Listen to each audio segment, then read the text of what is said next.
It was retarded, man. Looking back on it, you know, it was just, I see today how much I just was holding myself back. You know, I always kind of wanted to be a part of something else. Like what I had wasn't good enough. I wanted to be a part of these guys or be a part of the cool kids, you know? And so I was doing things that I didn't really care to do. Like it didn't really, like I wasn't like, oh yeah, let's smoke weed. But it was like, this is what they were doing. So I'm like, all right, that's what we're doing. Yeah. Push comes to shove, she starts attacking me and biting me, like, and I'm just trying to keep her off of me. Yeah. And so I get out of the place. I'd actually called my pops. I'm like, Pops, help me, man. I was like, she's going crazy, bro. And so I get out of the apartment. As I get out of the apartment, my pops was pulling up and the cops pulled up. And back then, this was in 2008, it was like, if they're coming, the dude was going to jail all the time. Yep. And it got to be pretty out of hand to where they switched it around now. And it's like, if a domestic call happens, both people are going to jail. Going to the courtroom and the prosecution, you know, they got, you know, files on the desk. And so I come in there and they see this substitute walk off and they're like, take one file off the table and put this other file on the table. And I'm like, that's not good. Because I had action. My attorney was like getting them to come down and I was going to start having some juice going. Yeah. But they saw they had the fill-in, so it was the same original deal that I had before, which kept it a felony charge. And I didn't want to take it to trial because I was like, it could have been a few years. And I'm like, you know, I didn't do anything wrong. I'm like, so they're like, okay, if you take this deal, you'll be out today, a week, or in 2 weeks, you know, and then they were like, you know, 52-week anger management, 3 years probation, blah, blah. I'm like, okay, so worst case scenario, I'm out here in 2 weeks. And they were like, yep. And I'm like, okay, all right, fine, I'll take the deal. That was on April 10th, 2008. On May 24th, my birthday rolls up. I call my attorney. I'm like, what's up, dude? This is longer than 2 weeks. He's like, the date in the computer is August 2nd. I'm like, what? This goes out to anybody. Like if you're really didn't do anything and you don't have any kind of criminal history, do not take a deal. Like take that to trial because they will, number one, not take it all the way to trial. They will eventually drop it. It costs too much money to take something to trial, especially if you don't have if you have no priors, you have no history, and the case is like a wobbler. So go all the way, 100%. Something I had done, there was a controlled buy. I had sold some dope to some girl who turned it out to be no good. And so it was a few years later, the feds have 5 years. And so they decided to hit me on this controlled buy. It was a distribution charge, single man indictment.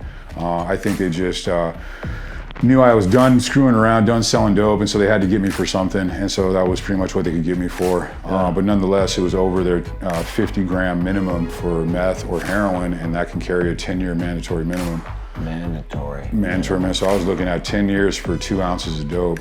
And so I gave it some thought and decided to just jump in, man. And that's when I just started this business. And it was where I was getting to is that, you know, we don't really know like the damage that we're doing, you know what I mean? The work we're putting in, so to say.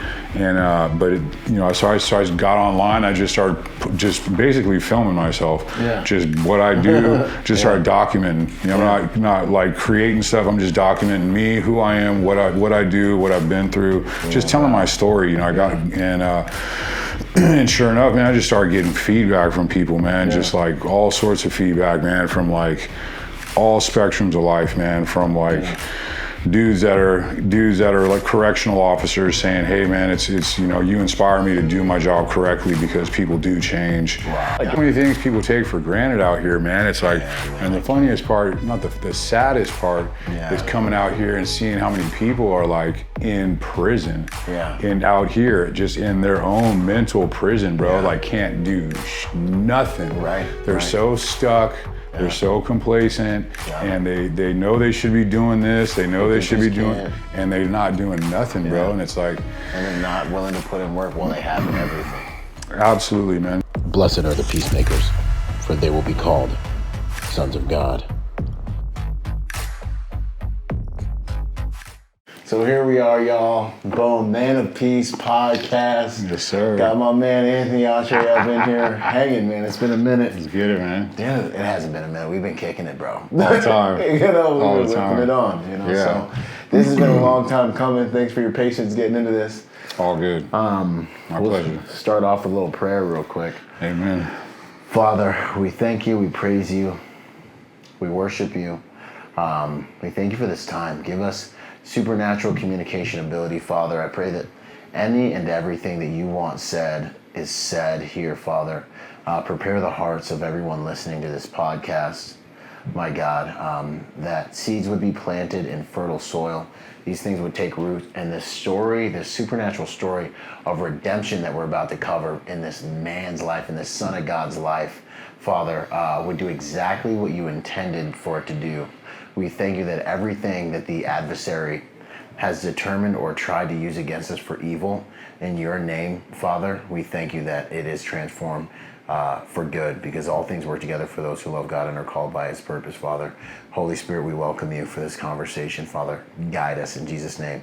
Amen. Amen. Boom. Let's go, man. Let's go.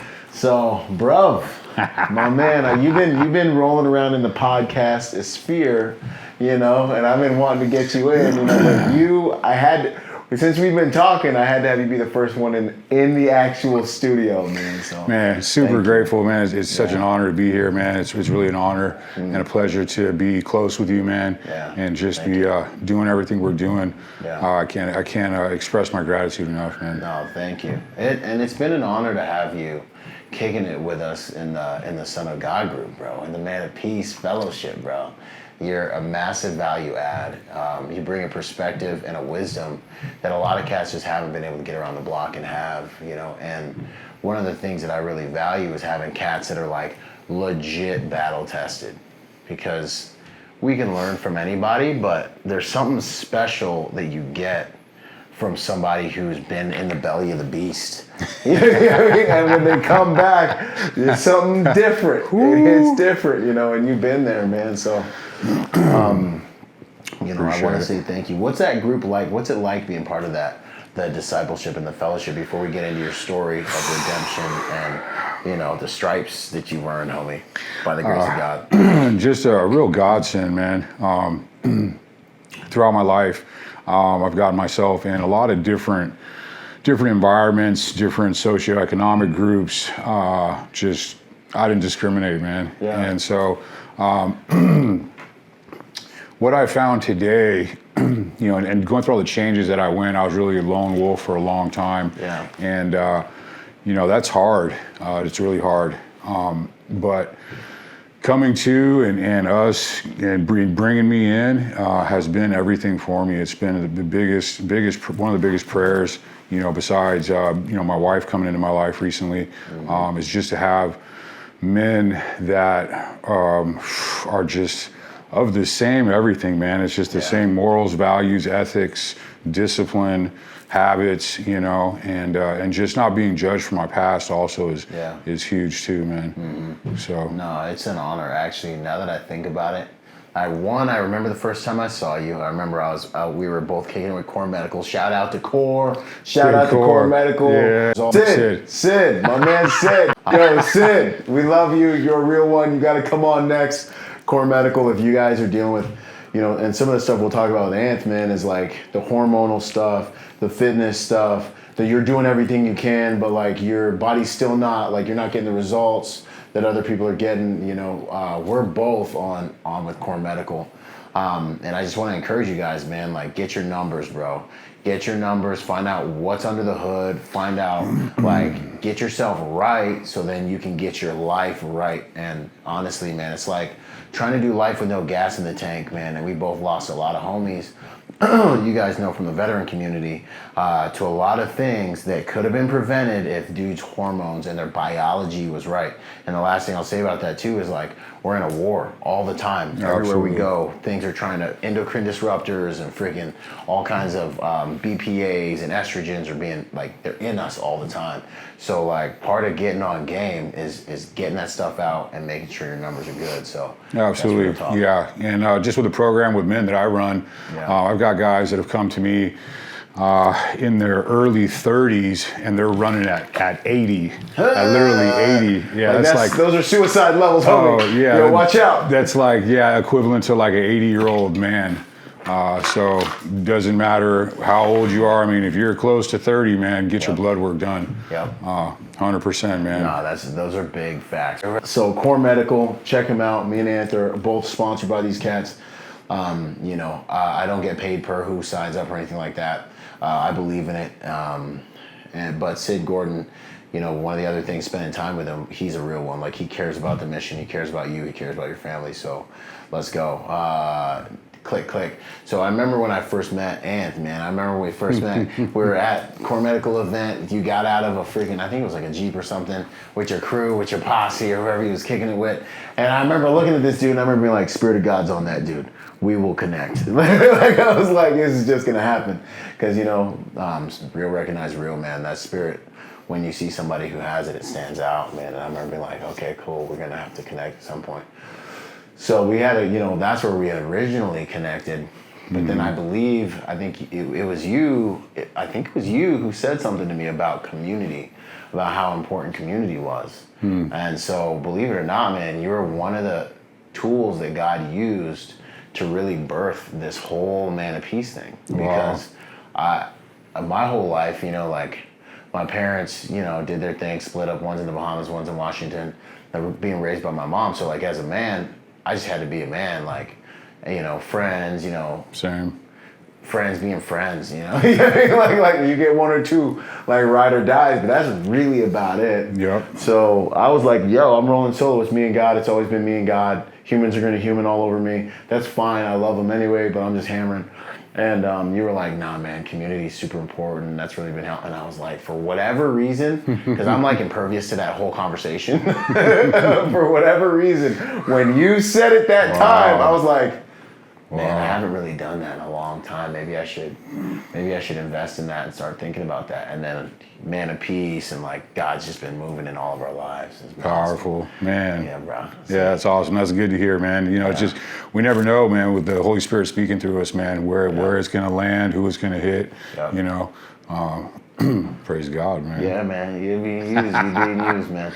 So, so getting into kind of your story, how you got here, what God's done in your life, I believe it's one of the strongest stories of redemption that I've heard parts of. And I think it's a story about, like, there's just so many cats out there in the game that think that God can't reach them, can't get to them, they've gone too far. Like, when you're talking about the second time you got, like, buried, locked up, I had to go earn weight, man. So I can't wait to get into this, man. So kick it off. Appreciate man. How did it start happening? Yeah, absolutely. As similar to you, parents kind of split up. Yeah. It happened at an early age. It was like Christmas Eve. It was kind of like, I thought my parents were joking, man. I guess I, like, laughed at them, but woke up the next morning and Pops was gone. So had a younger brother who was 3 years younger. So I was like 7, he was like 4 or something. And it was just real impactful, man. It was a real like picturesque kind of family before that. I never saw my parents fight, argue, nothing. We used to do the family vacation trips. We would go out to the river, we would go up to the snow, just playing sports. Real typical family. My dad's big in martial arts, so he typical white family. White family. Yeah, because that's on the other side of the track. We just don't, what I'm saying? Yeah. God bless them. I start caring about black kids when black men start caring about black kids. I'm just kidding, kind of. Anyway. Sorry. Absolutely. Yeah, no, it was cool, man. Some of my earliest memories, though, my dad was always, so my father, he was big in martial arts, was really dialed in. He was close with, like, Ed Parker, who was a guy who brought Kempo karate to the U.S. Back when Elvis got into karate, it was with Ed Parker. So he had actually asked my dad to spar with Elvis and just told him, just don't hit him in the face. Yeah. And so don't ruin him, but teach him something. Yeah. And so, they went at it for a while, actually. I think there was this one time they went at it for like 20 minutes. Wow. And so some pretty cool stories there. And so Pops got me into, so he did that, and then he also went through the LAPD, the academy there. He was going to be an officer. some things didn't work out. But so he taught me about, I started martial arts when I was 3.5 years old. Some of my first memories I have, one of them was actually me. We stayed in a condo, and he had me throwing butter knives down the hallway into one of those old like styrofoam targets. Remember those old ones back in the day? Yeah. And, like backyard target, like in your house targets. Yeah, absolutely. So I'm like throwing kitchen butter knives down with both hands into the target. I guess his brother came over and was like, "Jack, what the hell are you doing?" He's like, "He's my son, man. I teach him whatever the hell I want." Yeah, heck yeah. So that's what's up, Jack. Yeah. Shout out to Pops, man. Pops has been a real good dude. I know parents do the best they can in situations that occur. Hindsight 2020, would we do things differently? Of course. Yeah. But I know they were just doing the best they could at that time. But I was involved in like tournaments. I was doing karate tournaments. Okay. I even fought in like the international tournament. Okay. So and always did pretty good, man. I always seemed to place. You know what I mean? Mm-hmm. So that was all good. Then the divorce happened, and I got in trouble one time, and they were like, I had overheard or got feedback that was like, oh, his parents are going through a divorce, so don't be too. Yeah, I was like, ooh, I got the get out of jail free card. Yeah, I got the golden ticket. Yeah, so start wilding out, man, getting kicked out of all the private schools. Sure enough, then started going to a public school. I was in the Boy Scouts, had been going through the ranks in that, and some of the kids from the public schools were in the Boy Scouts with me, man. And so we're about 10 years old and starting to smoke weed, drink alcohol. A lot of these kids were in the Boy Scouts, so it wasn't a typical like goody two-shoe kids in the Boy Scouts. Yeah. We were messing around, doing our thing already. So kind of got into substances, but I was still a real like functioning kid. I still played a lot of sports. Did really well in all the sports that I was doing. Was making all-stars, stuff like that. It was pretty typical of the scenario, I guess. Mom started dating a little bit. I never really approved of any of the dudes. So this is after they divorced and all that? Yeah, this is after they divorced, next few years, from about like 10 to 13, 14. Yeah. Since I started smoking weed at like 10, it progressed pretty quickly though, man. Got moved from like that. Next thing was like pharmaceuticals, you're doing pills, doing powder, stuff like that. Yeah, and partying, son. Partying, So a lot of this was by like the Palisades. And so, it was a wealthier neighborhood. And so a lot of my buddies or older siblings that were about like 16, 17 were already messing up, man. They were getting into the heroin, and had a couple of my buddies' older siblings overdose and die at like 18. So I'd stayed away from the heroin and the meth.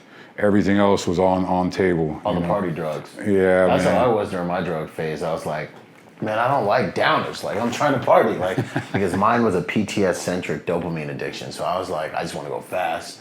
I want to go hard. And I think that kept me away from some of the real, not that any of them were, but it kept me away from these heroin and stuff like that. But man. I hammered into a lot of it. Yeah, just, it was retarded, man. Looking back on it, it was just, I see today how much I just was holding myself back. I always kind of wanted to be a part of something else. Like what I had wasn't good enough. I wanted to be a part of these guys or be a part of the cool kids, and so I was doing things that I didn't really care to do. Like it didn't really I wasn't like, oh yeah, let's smoke weed, but it was like, this is what they were doing. So I'm like, all right, that's what we're doing. Do you think just a kind of a consideration around parenting, like if a kid has his identity established in the father, like now as grown men, it's like, I was having a conversation with God the other day, where I was leveraging that principle of meekness we talk about.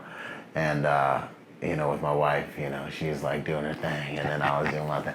But I navigated this situation like a gangster. I was like meek, chill. Spirit of the Lord was guiding me, right? I didn't like get too crazy. And I was like, I just don't want you to think that I'm weak because I'm meeting you with love and care, right? And it was after the scenario had already played out, right? Everyone was safe, everyone's out of their wound and their protection strategies, and everything was down. We're just being intimate. And then I feel the Holy Spirit like lean in, and he's like, "You worried about what she thinks, though?" Like he's like I can just feel him being like, what was that you just said? And I was like, like not really, but like, and he's like, so the reason you're having trouble listening to what I'm telling you to do is because you're worried what she thinks, right? And I was like, and he was like, just take a look at it. And then what I saw in a second right there was like, yeah, bro, like you're concerned about who she thinks you are, meaning that she can move your heart, meaning that she can, there's a root system there that's dependent on another human being's behavior, right? And you're looking for approval from another human being, which is the slippery slope that's gonna cause you to fail every single friggin' time. And so it's like, it's not that we don't care about our wives and all that, but like the only way you're gonna treat your wife the way she needs to be treated as a man of God is by looking to Christ for acceptance and getting your identity from him. And so when I hear you say like, man, this is what we're doing, this is what the kids were doing, this is kind of like 100%. It really is like another dimension of that same trap that we all fall in because we don't know our God, we don't know who we are because we don't know whose we are, and so we ain't standing on nothing really but what other people think of us.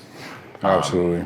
So I'm like, man, if we can get, just as a note, if we can get that identity into our kids at a young age, maybe we can save them a lot of the trouble that like I know I went through, and I know you went through, bro.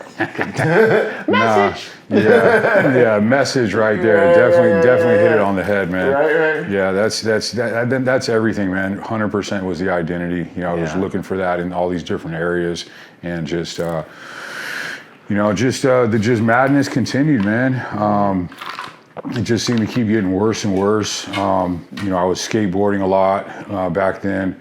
I was skateboarding with like Tony Hawk days. The courthouse. We used to skate at the West LA courthouse, which is a pretty well-known spot, man. Some of y'all know my 80s and 90s, baby. What's up? I used to skate with a lot of dudes from like Girl and Chocolate, like World Industries, all them dudes. So I used to skate a lot, and then I was still just partying in the drugs. And at that point, getting into like the later teenage years, at that point, earlier teenage years, started running with crews. We had our crews, me and my buddies, we used to go and tag all over the city, do all that stuff. And then in LA it was kind of like crews like that, and then gangs were different, and they didn't really mess with each other. Gangs didn't really mess with crews, but it could escalate quick. Like it's not a gang, but it's still a group of dudes that got each other's back, kind of. Oh yeah, and so it did. Because we got pretty big we were like all the way from USC close to downtown all the way out to the beach, and so we were getting so big that gangs started messing with us, and crazy times. We were at the Santa Monica Pier one time, and seen some dudes, from a gang, and we're on the Santa Monica Pier. There's like a bunch of people there. Yeah, and the legendary Santa Monica. And so like see some dudes and end up just smashing these dudes in the car, running them over, backing up over them, running over them again. Man. Yeah, it was one thing to Right.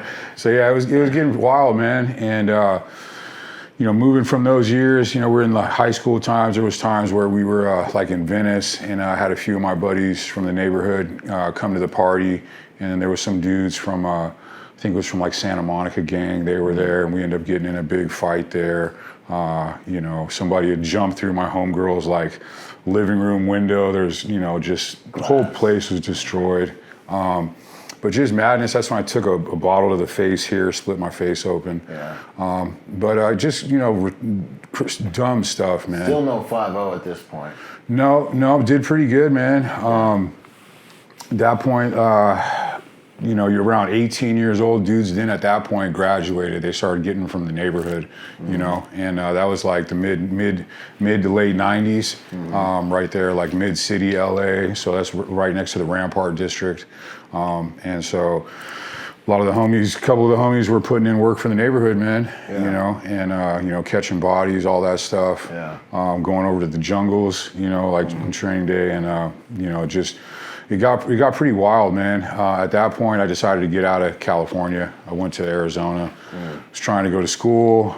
So you had maybe not a come to Jesus, but you had like a, let me get some distance from all this turbulence moment already at that point. Yeah, I was born Roman Catholic, so I was baptized in the church. We would go to church, and so I'd always had a relationship. I always, believed in God and knew that Jesus Christ was my Savior. Yeah.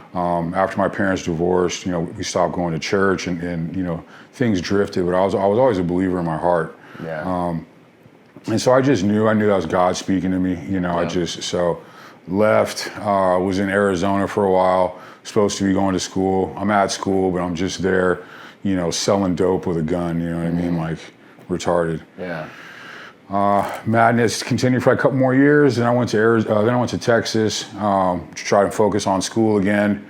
Didn't really do much schooling, and started working for a sales company. Started doing pretty good for the sales company. Yeah. Brought that up to being like the top earning office in the country. They had like 50 offices.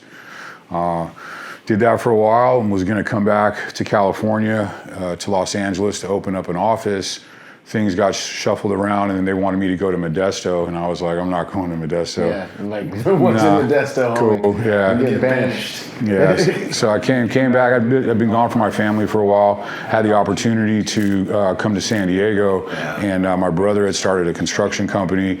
My mother was in San Diego, and so I was like, I'm gonna go to San Diego, help my brother blow this construction company up, and just spend some time with him. San Diego's better than Modesto. Yeah, easy choice, man. And it was really good, man. Me and my brother were very close. Growing up, we were together. My parents divorced. It wasn't until I was about I think 14 when she was dating a dude, and they decided to get married, and he was going to retire and go to San Diego. And so me and my brother were very close all the way through those years, very, very close. Before my parents got divorced, we'd be in the garage digging in Dad's boxes, finding the Playboys, and just old school, man. Stuff. Yeah. I mean, I remember these kids now are in trouble, bro, because back in the day, that was the hustle. It was the find a Playboy or the squiggly channels. You know what I'm saying? the fuzzy channels. Yeah. Yo, I just seen a titty. Just seen a titty. I'm like, yo, that was a titty, bro. That was a titty. I forgot about that. Yeah, bro. I forgot about that. Nowadays, it's everywhere, man. Yeah. These cats are getting hammered before their brains develop, man. Oh, man. I can imagine if I had access to all this stuff. I'd probably be sitting here. Yeah, kids. I mean, that's such a problem today, man. Just not even with the kids, but just with men, man. How much of a problem men have problems with pornography, bro. Yeah. A lot of dudes that I work with today, man, that I help, man. I've had to help a few guys break porn addictions, man. Yeah, it's crazy. I mean, on that, while we're here, one of the most powerful, I actually made a video about this today, one of the most powerful principles that really helped me growing up is sexual transmutation. So I learned this reading, it was one of Napoleon Hill's books, either Think and Grow Rich or 12 Rules for Life or 14 Rules for Life, I don't remember. It was one of those books, and I remember I was already doing this in Iraq, because when you're in the Marine Corps, it's a group of dudes around one dude's computer. You know what I mean? Everybody's just sitting there, We don't quite have our dick in our hand at that moment. But we had one dude in the platoon who was the dealer. You know what I'm saying? And I think we ran it, and he had something it was a week, maybe even 2 weeks of straight hours of just porn. He was the man. You know what I'm saying? So it's you come over and be yeah, what you want, homie? You're I'm into this, whatever you wanted, he had it, Oh, man. So, yeah, back in the day, so when I went to Iraq, part of my thing was look, I'm only beating off once a month. And everyone was once a month, nigga. And I had superpowers because I could do this, to my platoon. They're this guy's a savage. And the rest of the time, dude, I was just push-ups, freaking sandbags. I make sandbag gyms or whatever, fob we take over and just work out.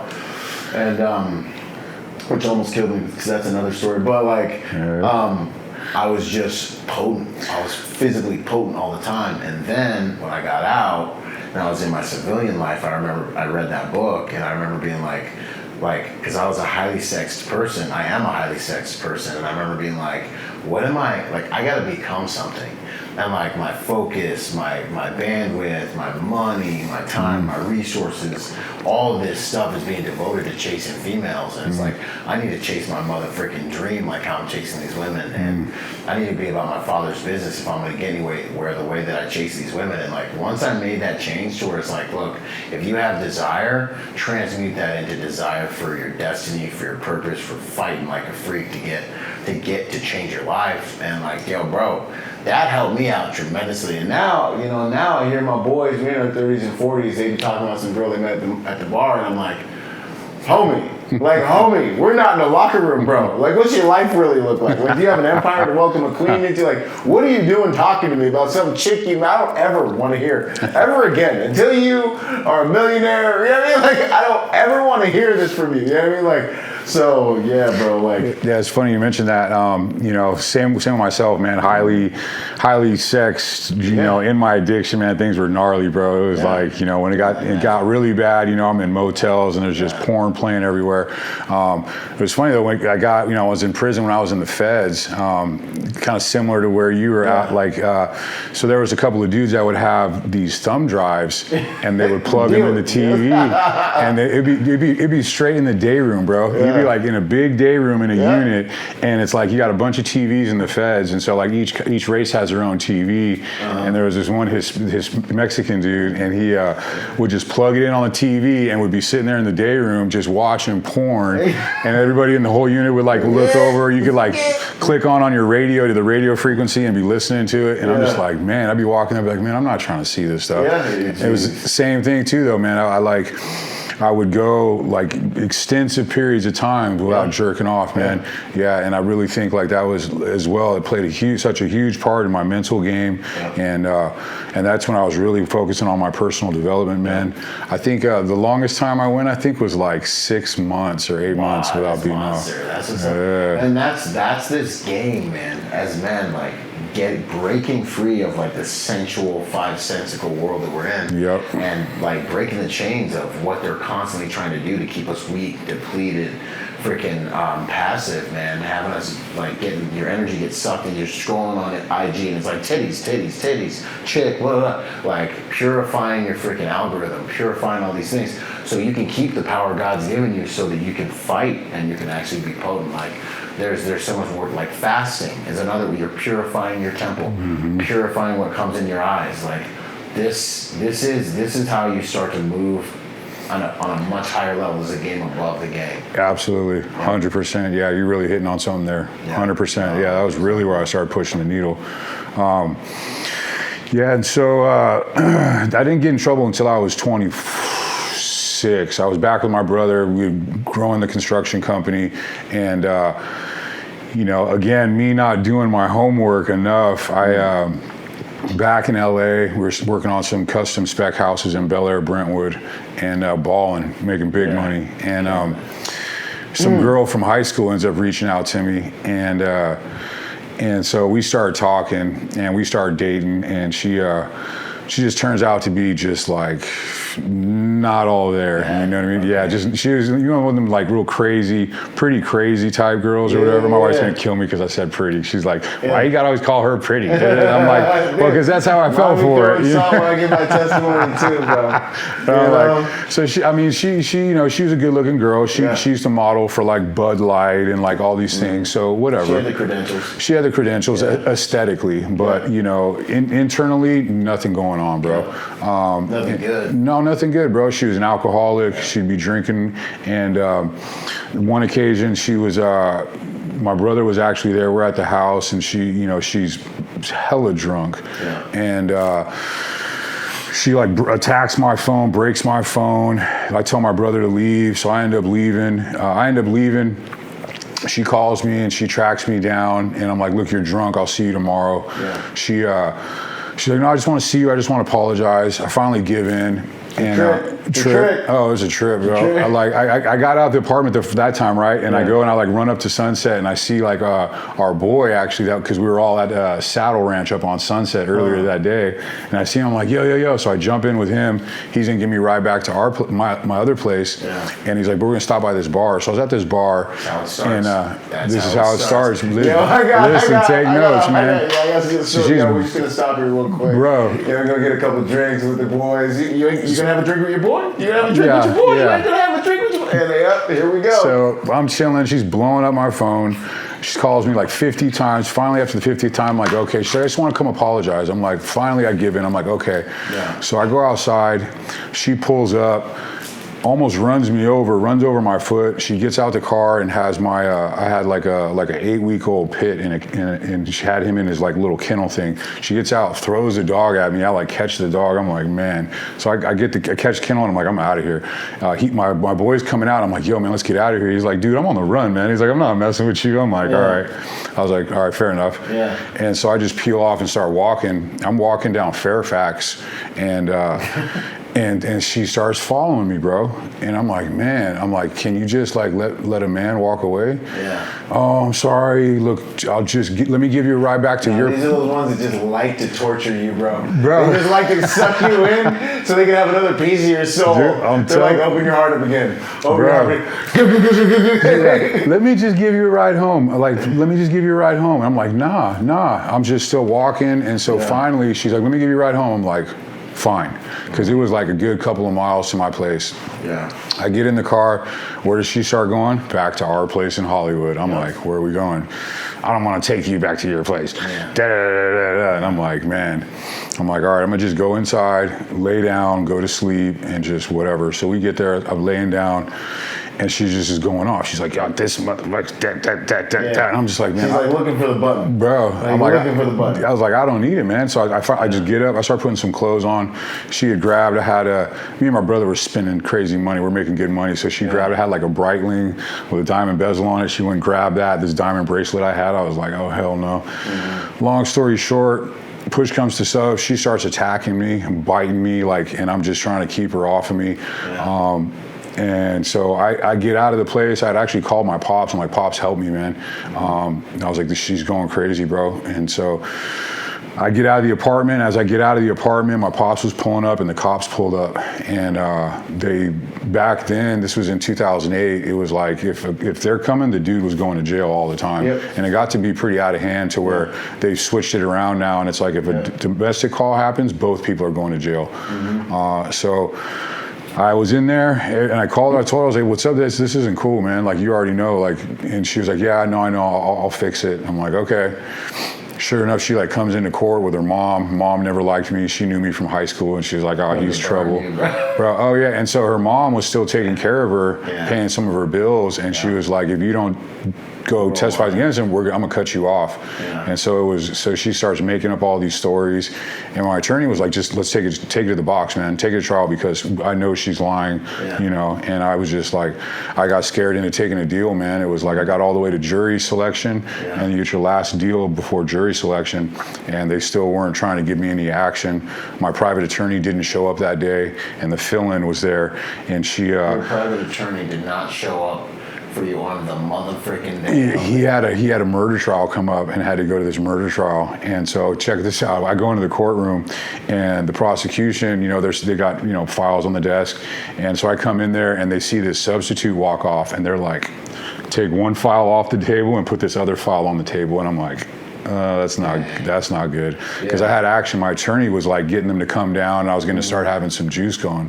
Yeah. But they saw they had the fill-in, so it was the same original deal that I had before, which kept it a felony charge. And I didn't want to take it to trial because I was like, it could have been a few years.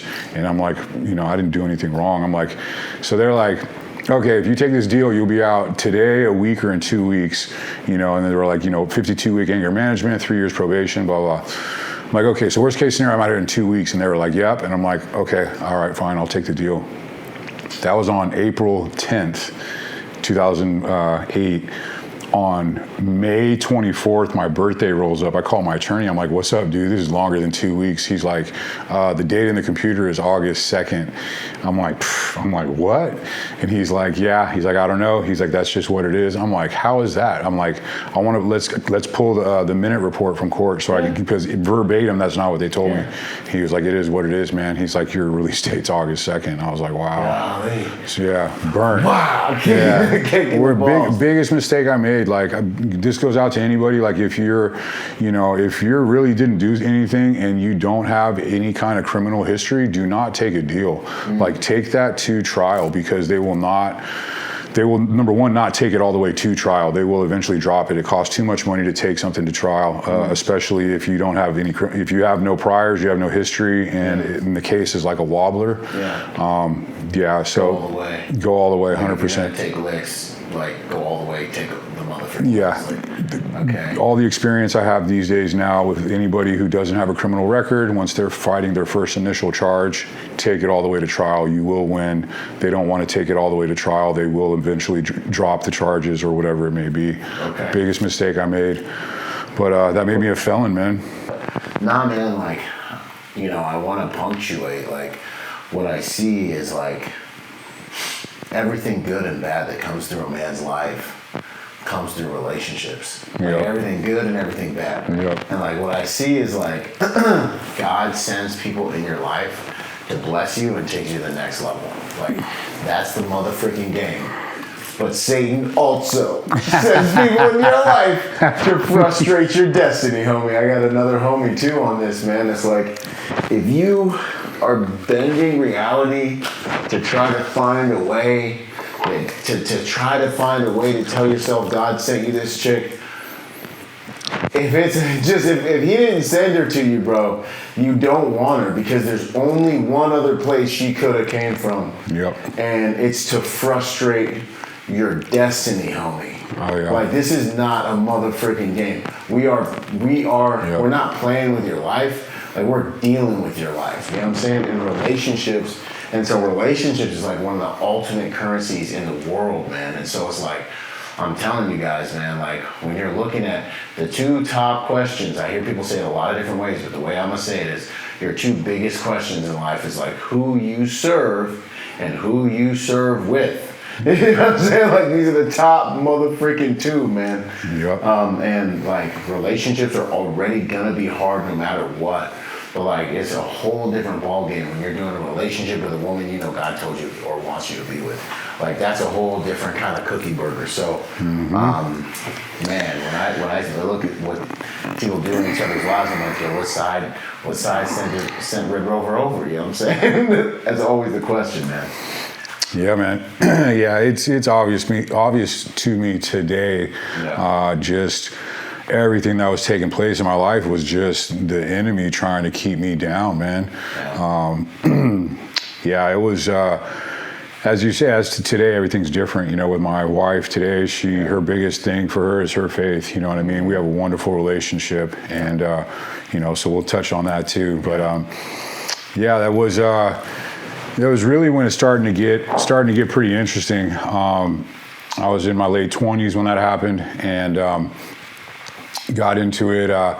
So I was gone for about 8 months on that case, and at that point in time, the night I got in trouble was 8 months for domestic violence. Yeah, bro. It was it was a county lid, which was a year in county, 52-week anger management, 3 years probation, and so apparently I didn't know this until after the fact. So the reason why the whole thing didn't get kicked out, why I did so much extra time, was because if it's violent and it's in the county, you're going to do 75% of your time. Otherwise, if it's non-violent, you're in the county, you're eligible for like the capacity type thing.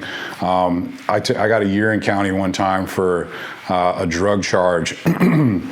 And the judge was like, do you want this drug program, which is like an 18-month program, or do you want a year in county? And I knew, because I was going to do what the capacity is, and it was in the around the holiday season. I know it's full during the holiday season, so I was like, I'm not going to do much time. I was like, I'll take the year in county. And he was like, all right, take him right now. I was like, Dad, go tell the convertible in the parking lot with 2 girls, I'm not coming back. I'm not coming back. I got to do some time real quick. Yeah, so I did 31 days on a year when it was nonviolent. So you knew the game.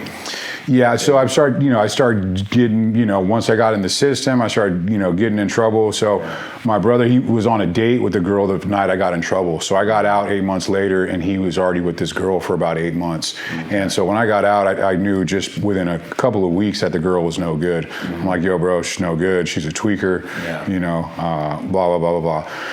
So me and my brother kind of got butted heads. He wasn't really trying to hear it, and she did everything she could to really salt gang between us, because we were really close. And so when I got out, we were got right back linked together. I mean, we were like this. I'll share a couple of stories about some good times. When I came back, we ended up going out. Like Dean Lister was a friend of his. So, but me and my brother started butting heads, and so unfortunately, it kind of led to us separating a little bit. Back then it was like when all the big party and stuff was going on in San Diego, it was like that intervention pool party. We were doing all the pool parties. We're all VIP for everything, all that. They're still making coin with this business. Oh, we were making bread. We would be blowing so much money on a weekend. We would go to we were staying in LA because we were working there, and we'd come down here to San Diego, and we'd rent like a cabana at the Hard Rock that was like 20 racks, and we're having all this bottle service and all this other stuff. We're dropping like 30 grand easy in a weekend, just retarded. In my opinion, today, I wish we had some of that money, or I wish I had some of that money. But well, I could use some of that money. Right, yeah, man. And so Butthead started drifting apart. I ended up doing some work for another company, and at 30 years old, had again, not having the solid identity and the community that I was around. Some of these dudes, one of the guys he was one of our neighbors. He took me over to another buddy's house in the neighborhood, and they're smoking meth. And so I decided at 30 years old, I've done everything else, you know what I mean? I'll just, whatever. So I tried smoking meth at 30, bro, and that was just like, that was it, man. It was like, man, it's only cost this much money, and it's like, versus someone who'd done do this all the time. Bro, cocaine is an expensive, just one hell of a drug. Right. And so it was like a cheap version that lasted 10 times longer, and not to glorify or anything, but that's just what I was experiencing at that time. So it was off and running, man. I was still always like a functioning addict, though. I was working for a HVAC company, who was friends. My dad was friends with the owner, and sure enough, they told me one day, they were like, my dad kind of knew something was going on. He didn't know. He knew I was some kind of drug problem, and they were like, all right, well, you either can go to rehab or you don't have a job. And I was like, man, I've never been late to work. I never missed a day of work. Like, what are you talking about? I was like, well, I guess I don't have a job. And so then finally employment went, not long. Now it's getting dark. Because employment's going and you're already a felon. Oh yeah. So you run out of options. Yeah, and then before you know it, I was homeless. Yeah. And so then it started turned into like a movie scene, bro. Yeah. So I'm just, next thing you know, I got all these stolen cars. I'm doing whatever I can to put money in my pocket. So I'm peddling small amounts of drugs, stealing all sorts of things from all different stores, everything where buddies are doing, like running out of the store with all sorts of stuff, taking the big thing of watches off the thing and running out with the big thing of watches. This is back when you could get in trouble for stealing. Oh, this is back before all these people were, this was like 2011, 2012. This was before. This was actually right when they switched the grand theft dollar amount. Went to like $950. Okay. There was this one time I was was in Saks off 5th, and I go up in there, and I had all the tools to take off the security sensors, all that stuff. And I seen these Chucks, and I walk up, and they were Prada. They were Prada, but they looked like Chucks. I'm like, ooh, okay. Like, I'm gonna get these. Yeah, so Snatch. Took those, and I'm like walking through the store, and then I see these belts. And it was like a couple of Burberry, there was some Burberry belts. So I like grabbed a couple of those, took the sensors off, and the chick I was with was in the dressing room way too long. I'm like, we gotta go, I gotta go. And she's still in the dressing room. I'm like, all right, well, I gotta go. So I'd already been in there too long, and I didn't really feel right. And so I get out of the store, and dude starts trying to chase me down. I outrun one dude, end up another dude, I'm trying to make it back to the car. Some other dude pops out of nowhere, tackles me, get him off of me, and then they both get on me, retarded. And sure enough, though, those items came out to like, it was like $970 or something. It was like Jesus loves you. That's what it was, man. You know, so it was a felony, and it was so it was like a state case, but I did it in the county because if you're nonviolent, the prisons are so overcrowded, you're going to do your time in the county. So started doing a lot of time in the county jail, man. Spent a lot of time in like Supermax because my first charge was violent, and so I had a high security level. And but back then it was jail was it was like old jail back then. So there's like a new jail, like new generation jail. Yeah, it's soft. Everything, even prison's soft now, man. Nothing, man. I was like, man, the Marine Corps. I mean, I don't want to say anything too, but I mean, man, everything's getting soft, man. They turned John Wick into a chick flick, bro. Like, I can't even watch the new one. You know what I'm saying? They killed my man Wolverine. That was his daughter. She's like, rah! Yo, man. So even prison getting soft now. Boom! I want to invite you guys to the Man of Peace protocols and implementation groups. So if you've been watching the podcast and you're like, yo, this is pretty cool, I'm really liking the vibe, all the things, we have underneath the show, in the show notes, hit the link, and we have implementation groups. We meet monthly. We are a fellowship, the Man of Peace Fellowship. We have live events. We have all kinds of things. Get into the implementation groups. We meet over Zoom. We are going through life together, working on being the best sons of God, men of peace we can be. We're working on making sure that we're operating at the highest levels in spirit, soul, and body at all times. So if you love the vibe of the podcast, I want to encourage you, take the next step, go to the next level, join the implementation groups, join the actual fellowship, meet other men of peace. Let's train together. Let's work together. Let's do life together. Let's execute on the will of the Father together. Blessed are the peacemakers. You guys know the rest. Enjoy the rest of the podcast. So LA County Jail, 2008 was off the hook, man. When you would come in, when you would process in, you couldn't, the deputies would be telling you, look at the ground. And if you didn't look at the ground, if you looked up and looked at them, they're jamming you up, smashing your head against the wall. It was common practice. I was started going through this cycle of processing in and everything. There'd be about maybe 100, 150 dudes that you're processing in at a time. It's like a consistent line that processes into county jail. Like you're going in, you got to see the doctor, you do the chest scans, you go to the window, they ask you if you're suicidal, blah, blah, blah. So like a whole process going in. Back then it was about like a 2 to 3 day process, bro. It was gnarly, man. So they would always make an example out of somebody. Every time I would be processing in within my group of dudes, they would end up smashed. Yeah, because you kind of have to. Like they got to set the tone, so they probably pick one. No, and I understand today, man. Like I think things should still be done the way it was back then versus how it is now. Dudes get stress cards now, like they talk about in the military. You get stress cards, like I'm stressed out. Oh yeah. It's changed so much. But yeah, they would smash dudes so somebody would be leaking, bro. Like they'd be on the ground leaking, and they literally like grab the dude by the feet and drag him off like in front of everybody and set the tone. A big thing also back then was like gangs. Like a lot of the sheriffs would have gangs within the department. I remember hearing about that. I never knew if it was like actually a real thing. Yeah, no, I was like in Training Day where he's like, you need to find your crew or whatever. You know what I'm saying? Absolutely, yeah.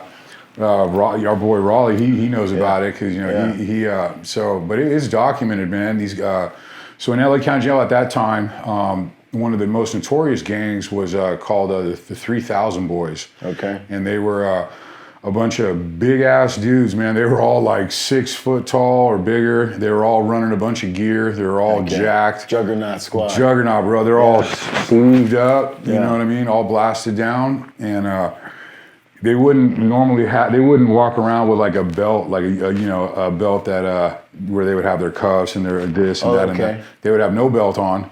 They would just rock. They're there to scrap. Like, but they have a big ass mag light in their back pocket. Yeah. And that's it. And maybe some cuffs just tucked in their pants. Yeah. And they'd all be carrying like a monster or rock star. Just heck yeah. Yeah. And just slick. So like I'm here for the violence, homie. Bro, so nothing holding me down. The 3000 Boys. So they worked the 3000 floor of Men's Central Jail, which was a high security level of the facility, and so it was Thunderdome up there, anyways. That's what it sounds like. Yeah, it was because like right there, it's actually subterranean for that part in downtown, and but it would be tiers, and you had cells. It's like Abel Baker, Charlie Denver row, you know, and so. They would be smashing dudes, man. Like they would smash dudes with mag lights all day long, bro. Like just be beating the shit out of people. Golly. Bad, man. But they were letting dudes get it in and all sorts of stuff. It was long story short, man. They ended up getting indicted. The head sheriff, Lee Baca, I don't know if he got indicted, but I know also the under sheriff Tanaka, he got indicted, and a lot of these. Other deputies got indicted as well. They were just going too far.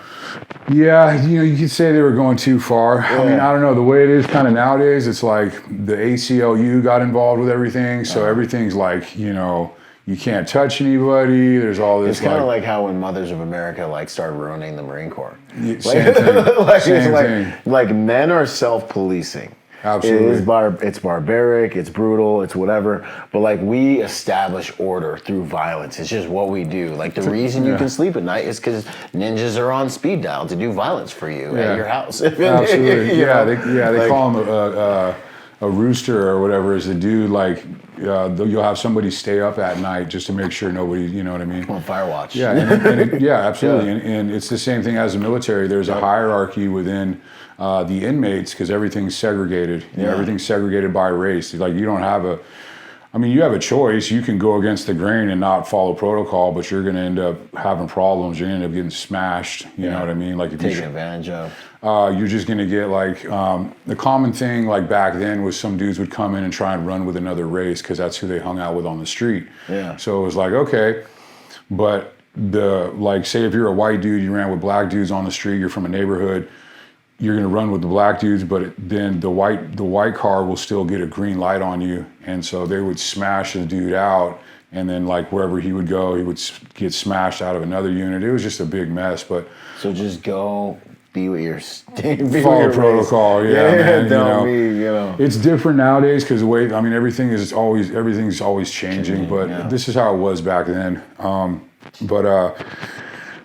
So, a lot of, I started doing time and just not being an idiot, you know what I mean? Like I was taught like situational awareness from my dad. Like I always, stayed on point. And so I just was always observing things when I started doing time, like how things operate, like following protocol, like just paying attention to things.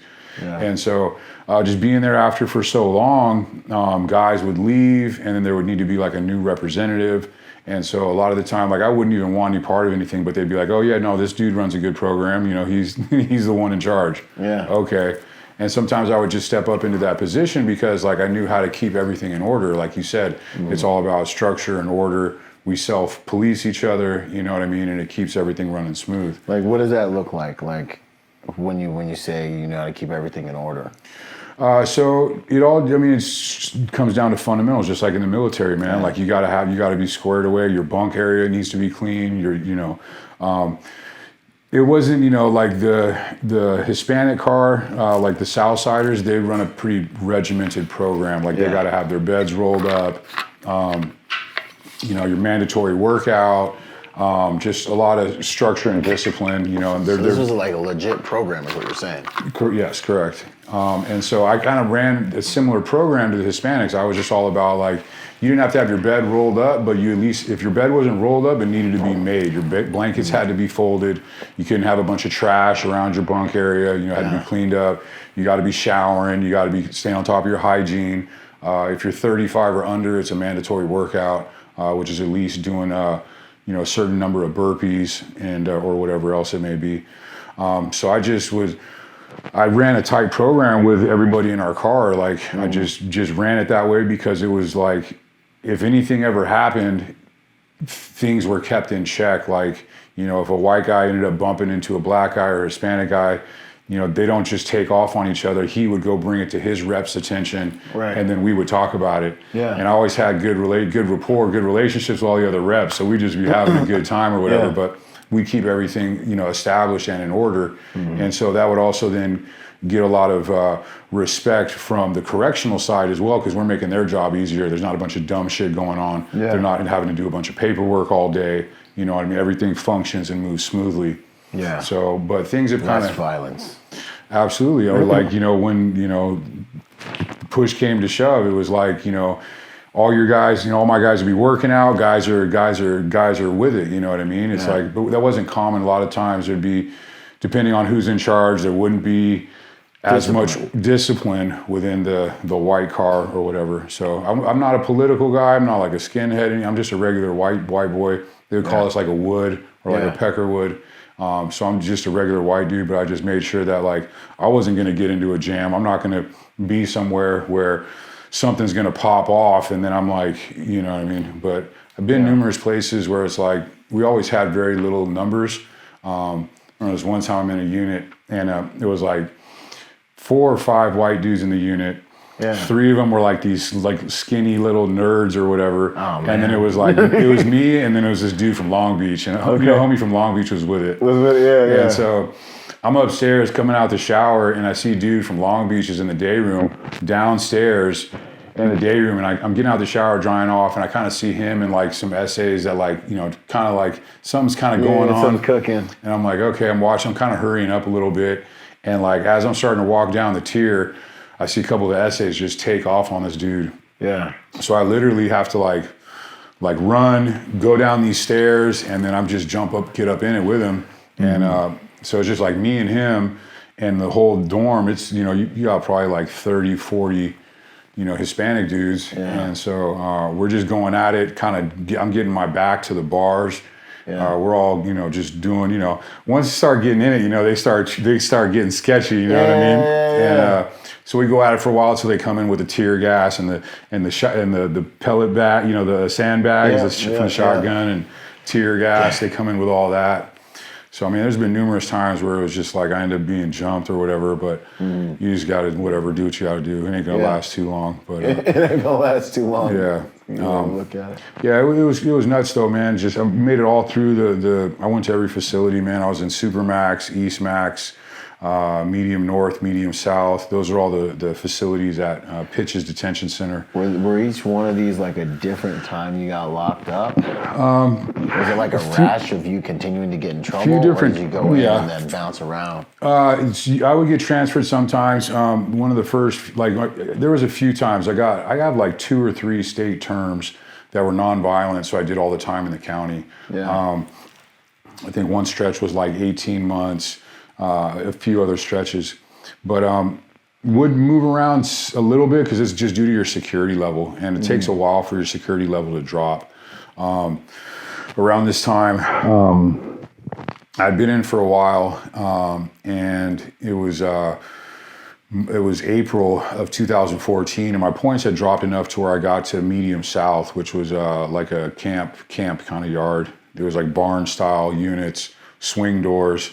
Phones are outside. They got a sand volleyball court out there. Not too bad. Yeah. It's the place to go. Like, that's where they got like the construction crew, landscape crew, all like the primo jobs. Mm-hmm. So I was there at that facility, and I remember it was a Sunday, no, it was a Saturday, and it was about like 4 p.m.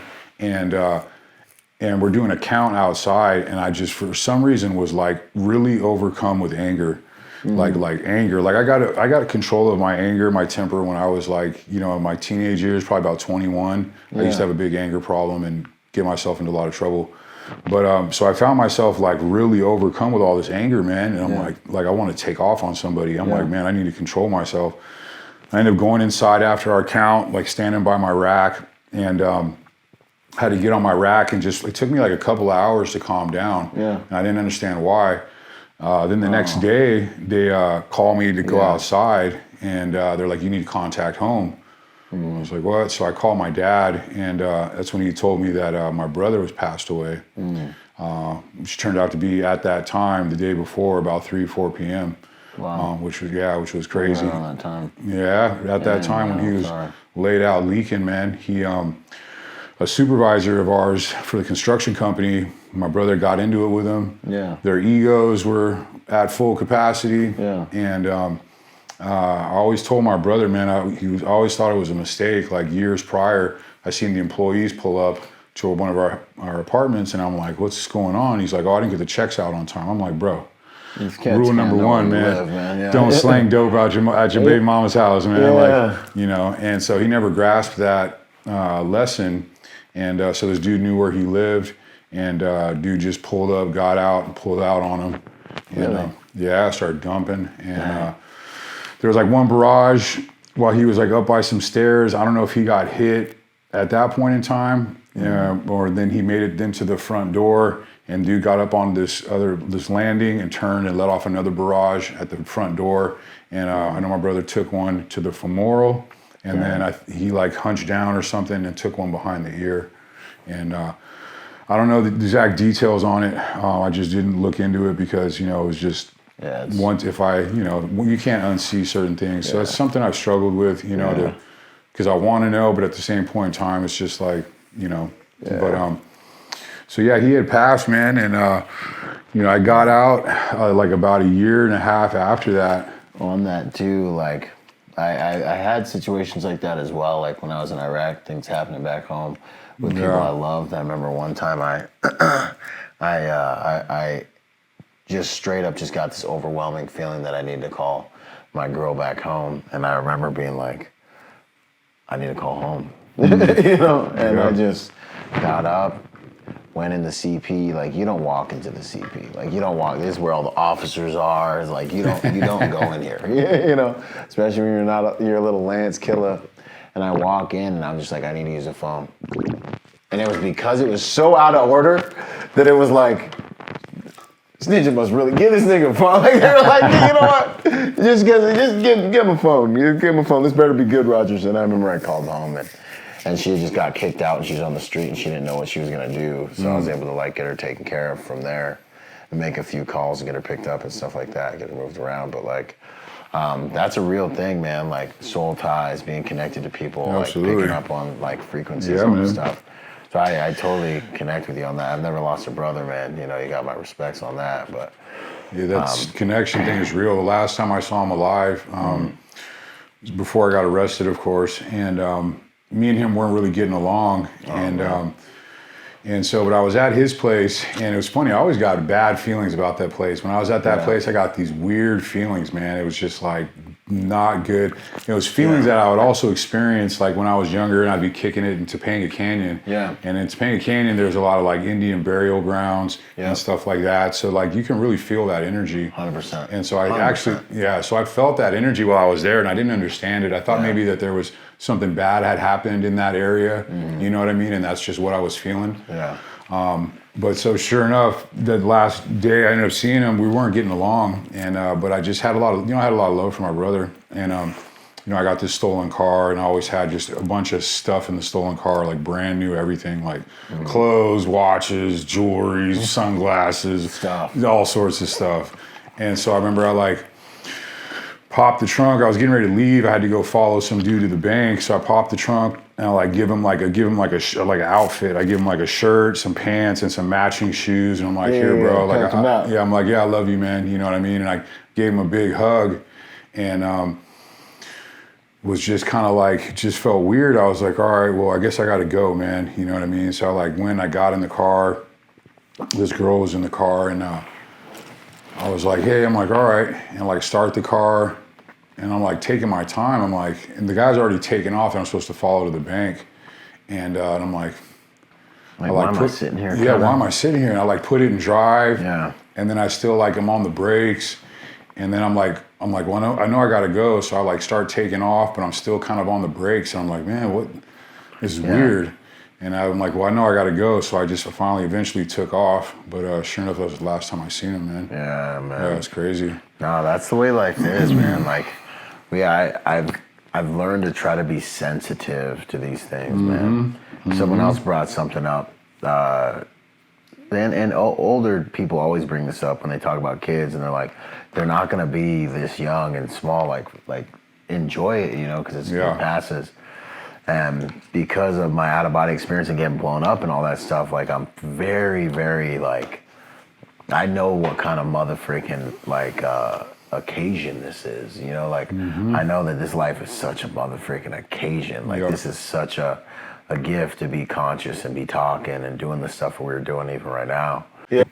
And so like living from that space is massive because it's like it makes life so much more real. But yeah, man, like feeling those moments where like you turn down a street in another country and you're about to get ambushed, or like, you know, for you probably you walk down in the day room and you're like like yo, something's about to go down. Like I don't know it, but I know you can cut the air, man. Yeah, you feel bro. it. Like it is thick. It's thick. You know, so man, that's wild, bro. Yeah, man. It just, you know, I always was sober. The funny part was I'd always be sober when I was locked up. You know, a big thing in there is drugs. You know, drugs are super prevalent.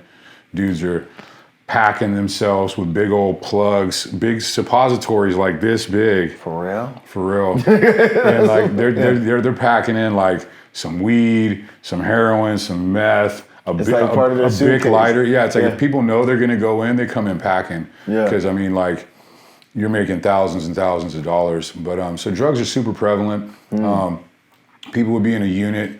Somebody would sneak in like within a plug. You call it a plug. Yeah. Within a plug, they would also have like they would break off the tip of a needle, and so that would be a major piece that they would bring in, and then you would.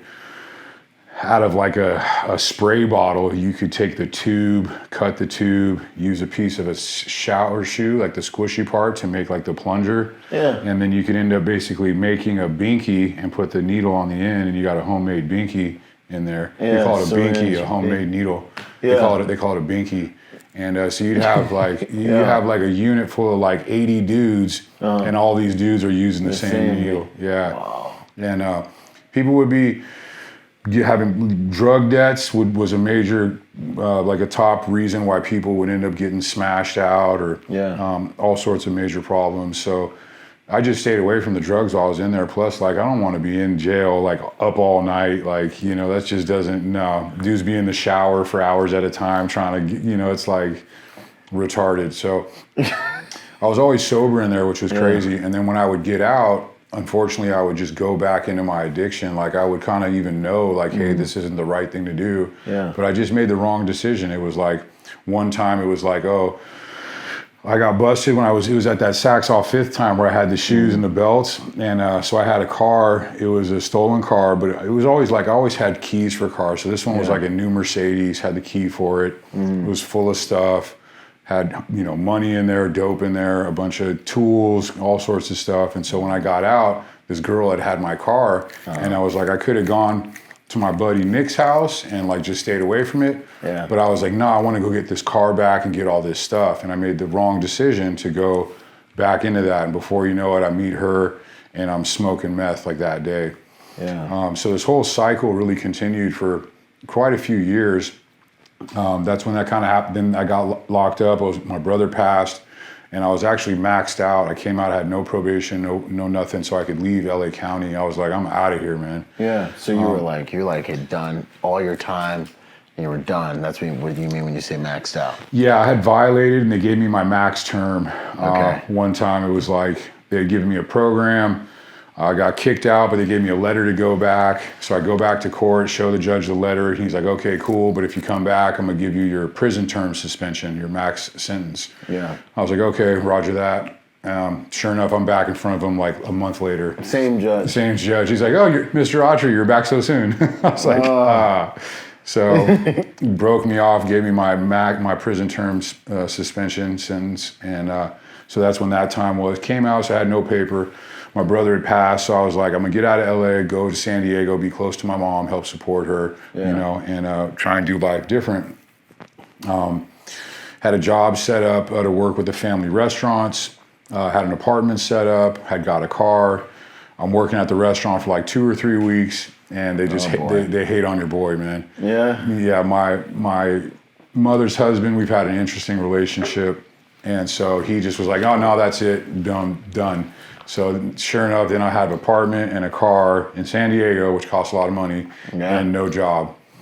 And so, and I'm a felon. And so I just start selling dope again, man. Yeah. And it was crazy. I left, a lot of things out. When I was in LA, going through this madness of the cycle of my addiction and doing all this time, I found myself on LAPD's most wanted list for Pacific Division. Not the whole thing, but Pacific Division. Wow.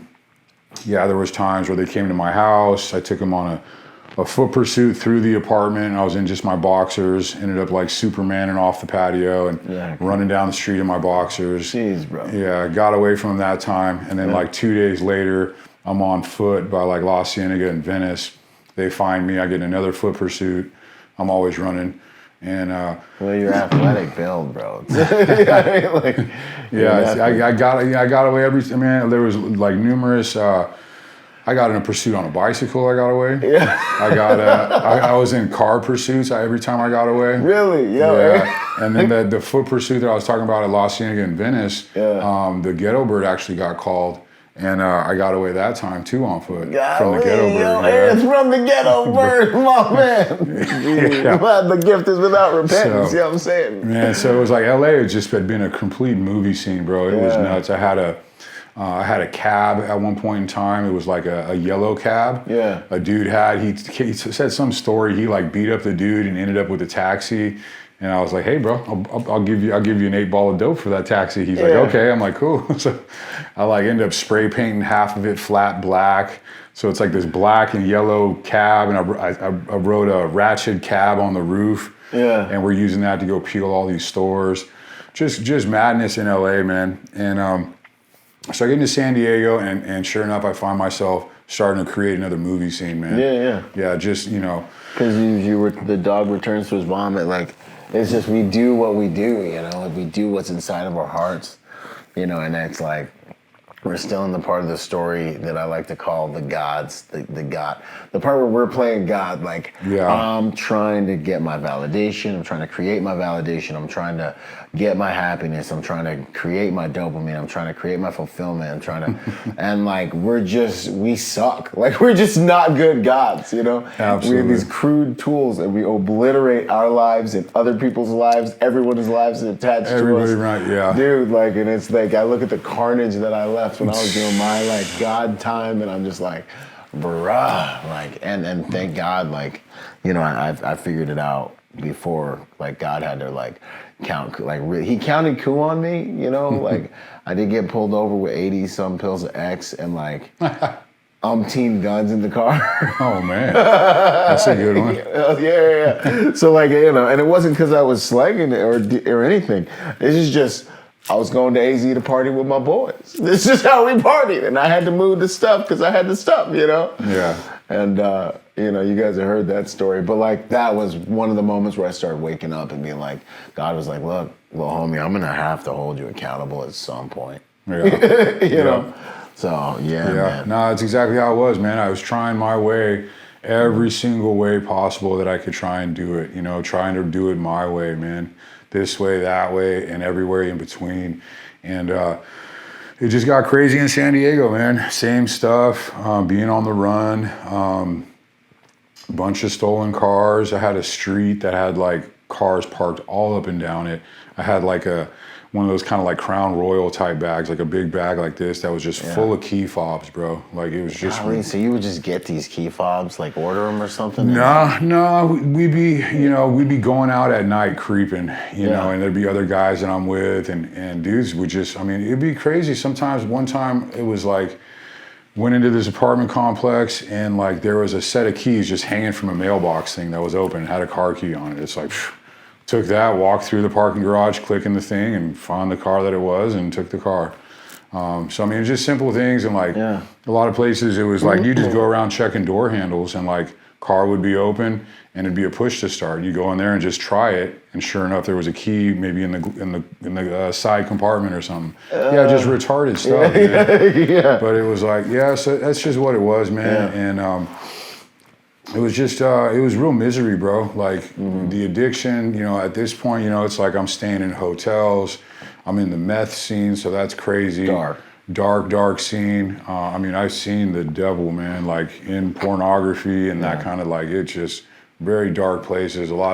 Seen a lot of things I wish I hadn't seen. And meth is different, man. It like, oh man, I don't know. I feel like it messes with your soul some kind of way. Like your brain starts work. It keeps your brain. It's like it's different. Like your brain starts playing tricks on you and like turns on you. Yeah, your soul. I've seen people like hollow, bro. Like looking in their eyes and there's like no soul there. Left. Yeah. And so it just. Finally, the kind of last time I got in trouble was I could feel it, bro. Like I could literally feel when like it was closing in on me, and sure enough, it would be just a matter of time before I was in the back of a cop car. And so I remember feeling this feeling, and was here in San Diego, and end up in a stolen car, and a whole swarm of cop cars are on me. So I take them on a high-speed pursuit, and get out, bail on foot. And I'm tucked up under a house in a crawl space, and they eventually find me, pull me out. I had the key to a Bentley in my pocket. They were like, "What?" I'm like, I'm doing big things. Right. So, but that was like my sobriety day, man. That's when I like was in the back of a cop car, went to jail. I was in San Diego, and I was going to church services while I was in jail, and I just really broke down. It was like literally the first time I broke down ever, man. Like my brother's death hit me hard. But I broke in this church service. There was a dude named Paul, and he was a longshoreman from like Seattle, but he was down here in San Diego, and this dude was on fire, bro. He had he was like, hate, bro.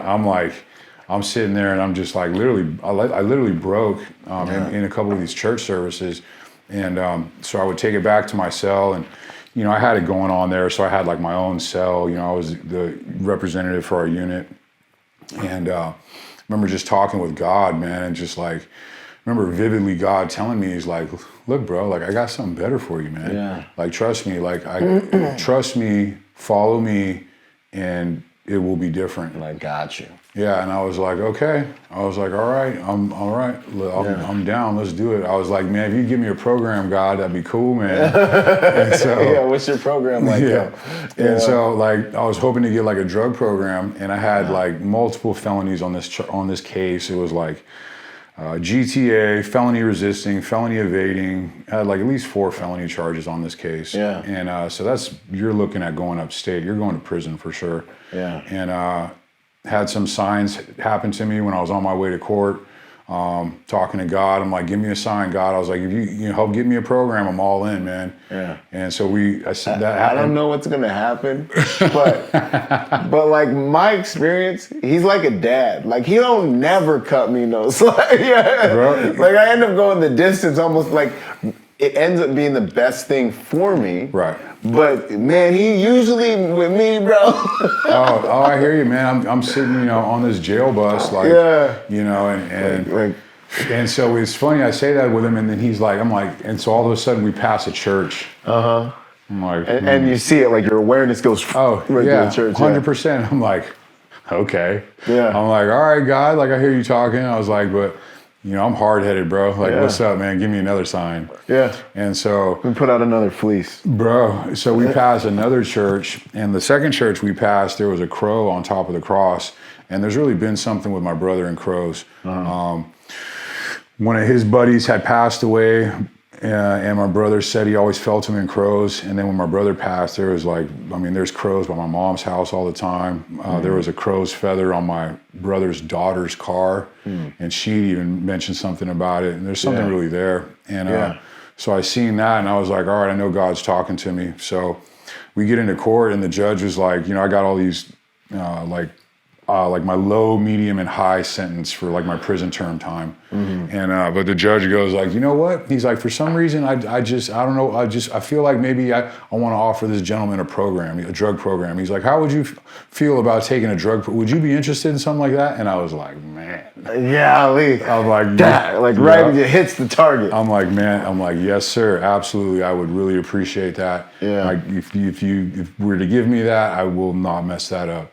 Yeah. He was like, okay. He's like, all right, I'll give it to you. He's like, but if you mess this up, you know, I was like, yep, roger that, copy that, man. Yeah. And so I took the drug program, did really well, man. I'd been through numerous drug programs before, always failed, got kicked out, whatever. But I'm always paying attention. And so I saw how people were successful in the programs, like what they were doing, how they operated, et cetera. So I knew how to be successful, man. I went into the program, and like anything else, like in life, we just have to, whatever we want to get into, you got to dive all in, man. You can't be you can't be one leg in, one leg out. So I just was all about it. I was in there, I was speaking in the groups, I was volunteering to help out. I was doing like landscape on the buildings, like just whenever they would call, because people could volunteer to do things, they would do estate sales. You'd go to the estate sales, help out, blah, blah, blah. I just was always raising my hand. Yeah. So it got to the point where it was like they would just call the house and be like, yo, Anthony, come on, let's go. Like, all right, let's go. And so going really good, man. It was like fast tracking to be a house manager, repairing relationships with my family. Everything's just really on the up and up. And getting ready to graduate the program. And like less than 30 days from graduating the program, and it's like a Wednesday, and I see a lady from the office who's never out the office come into like our house that I was at. They had multiple houses for this program, and she comes in. She's like, Anthony, and I'm like, yeah, hey. I'm like, what's up? And she's like, oh, you have some visitors. And I'm like, at first I'm like, oh, cool, I got some visitors, man. And I'm like, wait a minute, it's Wednesday. I'm gonna get visitors on Wednesday. And so I like got up and looked out the window and I seen a bunch of black vehicles. And I was like, yeah. And so I like immediately, I see that and I'm like, oh no. So I like sit down like, oh no. And then I look up and some dude comes walking in with a badge around his neck. And I'm like, okay, I haven't done nothing, man, I'm cool. Yeah. And he comes up and he's like, you Anthony Autry? I'm like, yeah. And he's like, I'm a U.S. Marshal. I have a federal warrant for you. I was like, what does that mean? Yeah, you're like, I'm already on the thing. Yeah, I'm like, I'm already, you know. Yeah, he was like, that means you got to come with us. And I was like, can I call my attorney? He was like, yeah, when we get in the car. So they were pretty cool, man. Yeah. So long story short, turns out something I had done, there was a controlled buy. I had sold some dope to some girl who turned it out to be no good. And so it was a few years later, the feds have 5 years. And so they decided to hit me on this controlled buy. It was a distribution charge, single man indictment. I think they just knew I was done screwing around, done selling dope, and so they had to get me for something. And so that was pretty much what they could get me for. But nonetheless, it was over their 50 gram minimum for meth or heroin, and that can carry a 10-year mandatory minimum. Mandatory. So I was looking at 10 years for 2 ounces of dope. And so it was crazy, man. Ended up signing right away, talked to like a high profile attorney, a super attorney out of San Diego, Jan Ronas. He's a friend of the family. Okay. He defended like the Arellano brothers and like big time cartel people. He was like, you're burnt, bro. He's like, just sign. And they won't impose a mandatory minimum. And that's when the guy that, you know, that does the work looks at you and is like, hey, bro. Yeah, this one I ain't got. When they were like had Chapo in the news and they got Jan on the news station like giving his advice. Like when that dude tells you that you got nothing coming, you got nothing coming. You got no moves. Yeah. Okay. So I signed right away. I was like, what does that mean? He's like, you'll get less than 10. I'm like, does that mean like 2? Like like 8, there's a lot of 5? Space in less than 10, my guy. He's like, just sign, you won't get 10. I'm like, man, okay. So that was, a tough pill to swallow, man. Like I had gotten clean, gotten straight, walking the straight and narrow. So all of that, what we just talked about, was before the monster sentence. Before, yeah, all that was. Like that was the warm up. That was the motherfucking appetizer. That was the pregame. Now man. it gets black. Yeah, and so but I knew now you have Christ with you. I got Christ and I got God, and I knew that, and I knew also that it was like, okay, like I'm a warrior, man. Like I'll go till the wheels fall off. I don't care. You know what I mean? Like it don't matter. You got to take me out. Yeah, I know it. That's and so why we're sitting there. So I knew I was like, okay. Like I was starting to become aware of what I brought to the table, like of how powerful I could be. And so I knew that it was just the enemy trying to get me off course, trying to get another time, like we can't let this dude go. You know what I mean? He's off, he's playing for the right team now. We gotta get this dude. And so I was just probably a conversation in heaven.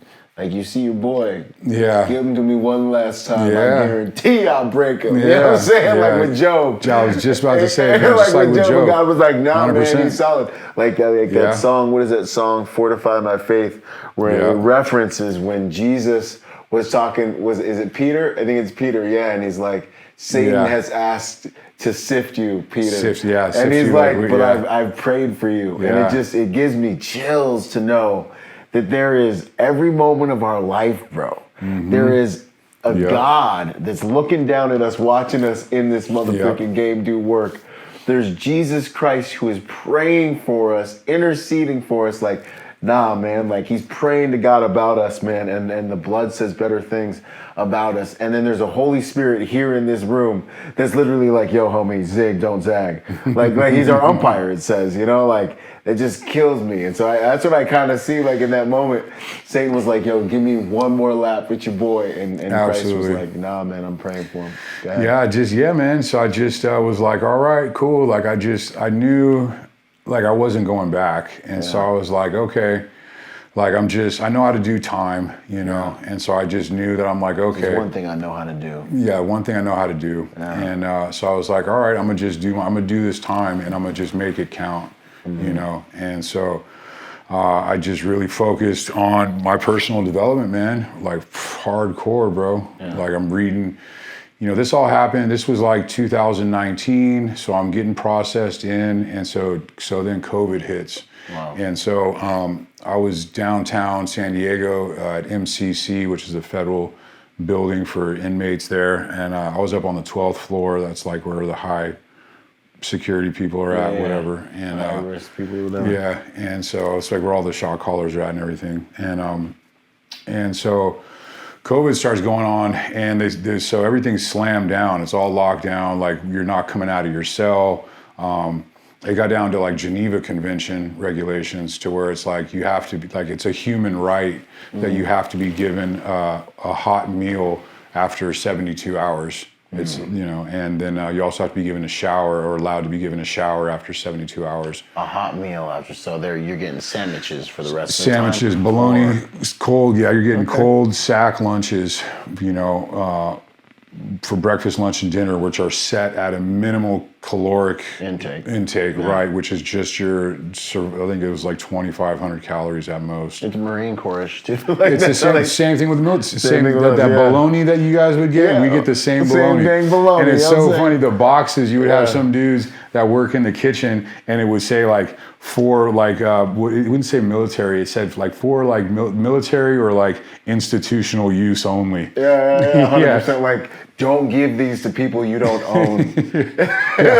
Man. And so it got down to those kind of regulations, man. And so I was just like beast mode and hard on the books. Like you could have your people send in books. So I was just getting like stacks of books coming in, like reading everything, like all personal development stuff, all like nonfiction. I mean, I was able to get like a couple of what's his name? Like 48 Laws of Power. Robert Greene. Robert Greene. You couldn't get those couple of books, but he had a new one come out that was Human Behavior. The Laws of Human Nature. Yeah, Human Nature. And so I got that one sent in. That book will make you smarter than like 80% of the people you know. Absolutely. I love that book. Yeah. That one. Another one I had come in, which is another banger that you guys should read about the Federal Reserve. It's called The Creature of Jekyll Island. Yeah, man. And that's one I haven't read, but I keep hearing that I got to read it. Yeah, from so a lot of people that I'm just understand the Fed. stepping my game up and reading crazy stuff too, like David Icke. You ever heard of David Icke? He's an interesting character. He gets all into like reptilians and all sorts of stuff. Yeah. So I'm just like stacking, bro. But real quick, man, I think like there's a massive principle here. Like this is we serve a God of restoration and restitution, but like there's a principle here, man, of transmutation and like really like alchemy of like whatever happens, man. And it's a massive principle that I built so much of my life on. And so it's like God's given you the ability, and especially with him, to transmute anything that mother-frickin' happens into a positive. Yeah. And if you have the right lens, perspective, and if you take the right perspective on a situation, you'll get the right perception on a situation. And then you can start, if you can find the purpose within the pain, you can unlock the potential inside that process. And so it sounds like even though you had to go do that time, honestly, it may have been the safest environment for you to keep you away from the temptations that easily beset you. And like it honestly, Absolutely. like God was like, yeah, he was like, yeah, you want the drug program? Cool. He's like, but I still gotta send you to the desert, homie. Like so then he was like, I need time with you. Yeah. And maybe that's what that was about, man. Because that's 100%. what I see.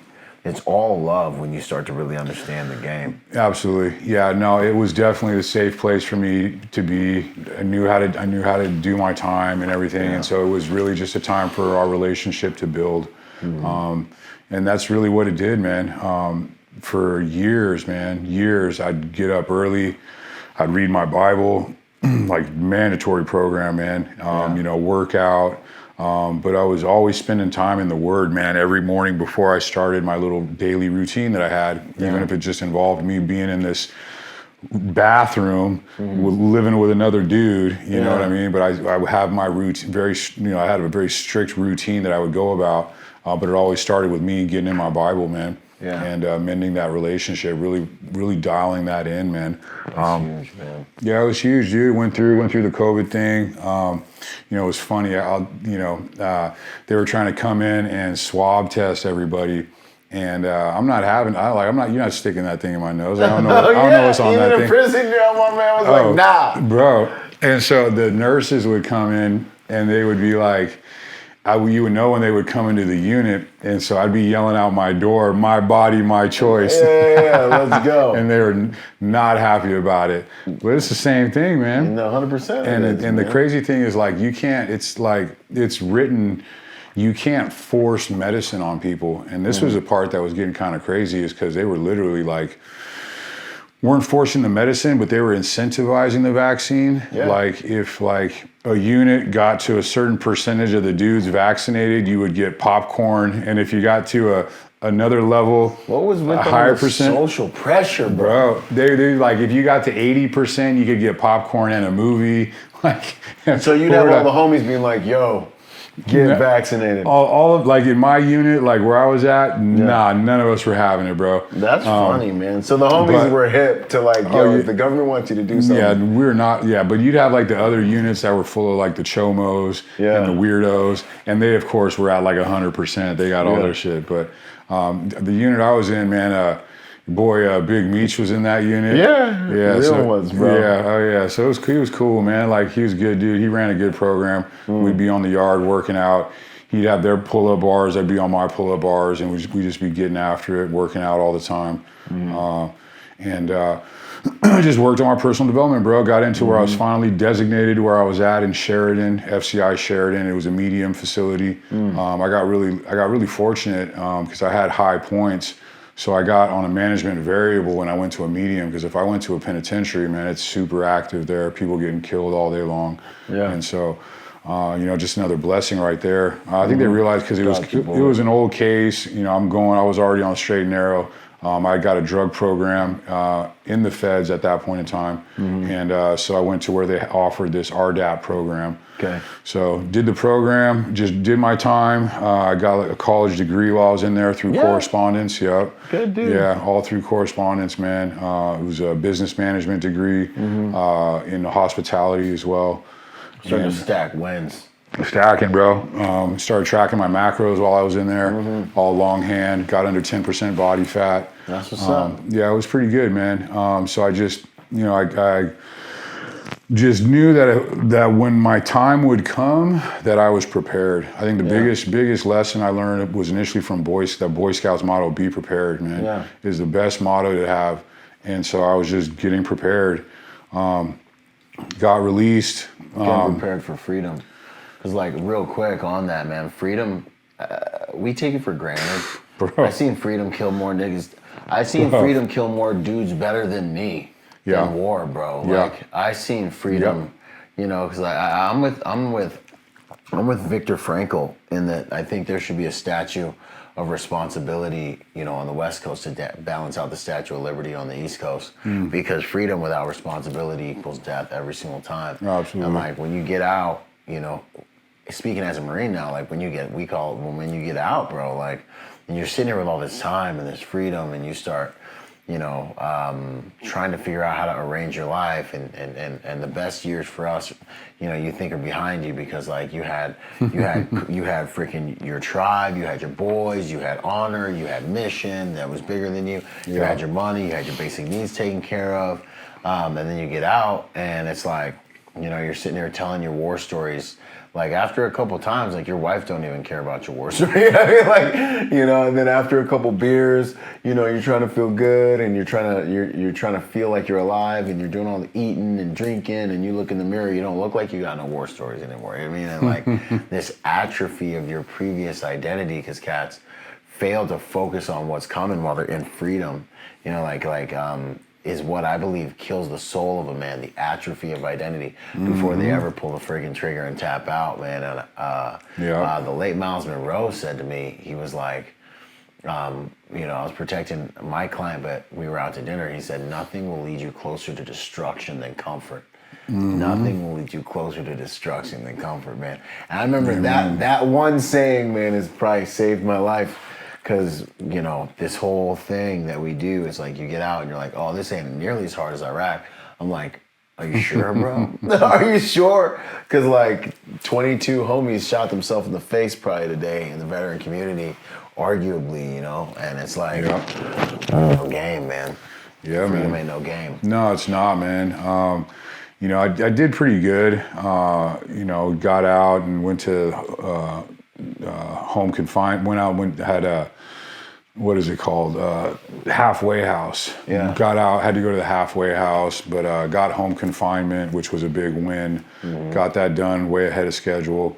Made the transfer to probation, but just was real structured. Still just running my routine out of prison, man. Be up early, be in the Word.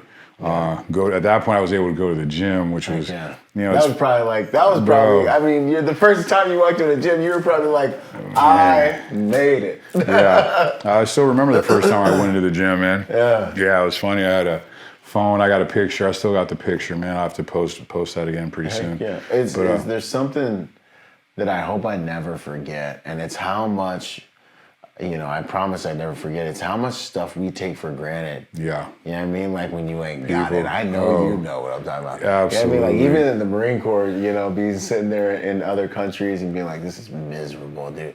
And I remember just being like, I would kill a dude for a hamburger, straight up. Like, I would take someone's life for a hamburger right now. I remember. Same thing. People don't realize, they man. Don't know how they don't being know. able to go to the grocery store, bro. Right? I mean, like, just so many, like a hot shower, a man. bed. Yeah, bro, I hadn't sat like, while you're locked up, bro, you're sitting on metal or concrete. Those are your choices. And that's it. And you sit on that for years, bro, and you start to think about, like, man, I forgot what a couch feels like. You know what I mean? 100%. Yeah, so you already know, man. It's just so many things people take for granted out here, man. It's like, and the funniest part, not the saddest part, is coming out here and seeing how many people are like in prison, and out here just in their own mental prison, bro. Like can't do nothing. Right. They're so stuck. They're so complacent, and they know they should be doing this. They know they should be doing, and they're not doing nothing, bro. And it's like, and they're not willing to put in work while they have everything. Absolutely, man. So, you know, it was, you know, and just the wind started coming, man. It was like people knew what I was doing, the kind of path that I was on, because when I was locked up, I'm like already like over it, and way over it. But like I'd be like, I got to hold a lot of Jocko stuff, man, and like. I read his books initially, like Extreme Ownership for Business, because I knew I was going to be coming out and was going to go back to try and work with the restaurants and help kind of manage and do that thing. So I got my business degree, and I was reading a bunch of business books. So I came across that Extreme Ownership, which is a great book, and then by chance, my mom just sent me Discipline Equals Freedom, and I started reading that one. I'm like, man, this is like just like all about being on the path, no excuses, you know, the application of discipline, et cetera, et cetera. And so I'm like, man, this is some solid stuff right here. And so I got an older half brother who's like overweight. He's been trying to lose weight.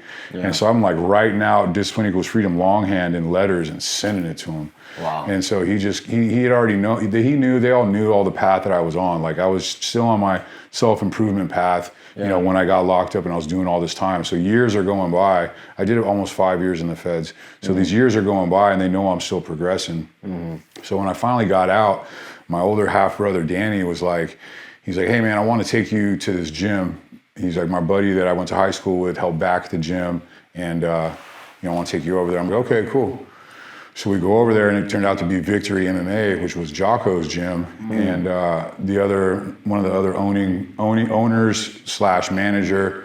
It's a solid dude. He'd done some Fed time too. Big shout out to my man. You know who you are. And but they welcomed me with like open arms there. They were like, yeah, hey man, you can come here. You can train whenever you want. Here's your pass. They just like comped me a full, which was a lot of love, man. And first couple of times I'm there, you know, I got an ankle monitor on, and I seen Dean Lister, and so he's like, bro, where you been at? And I'm like, man.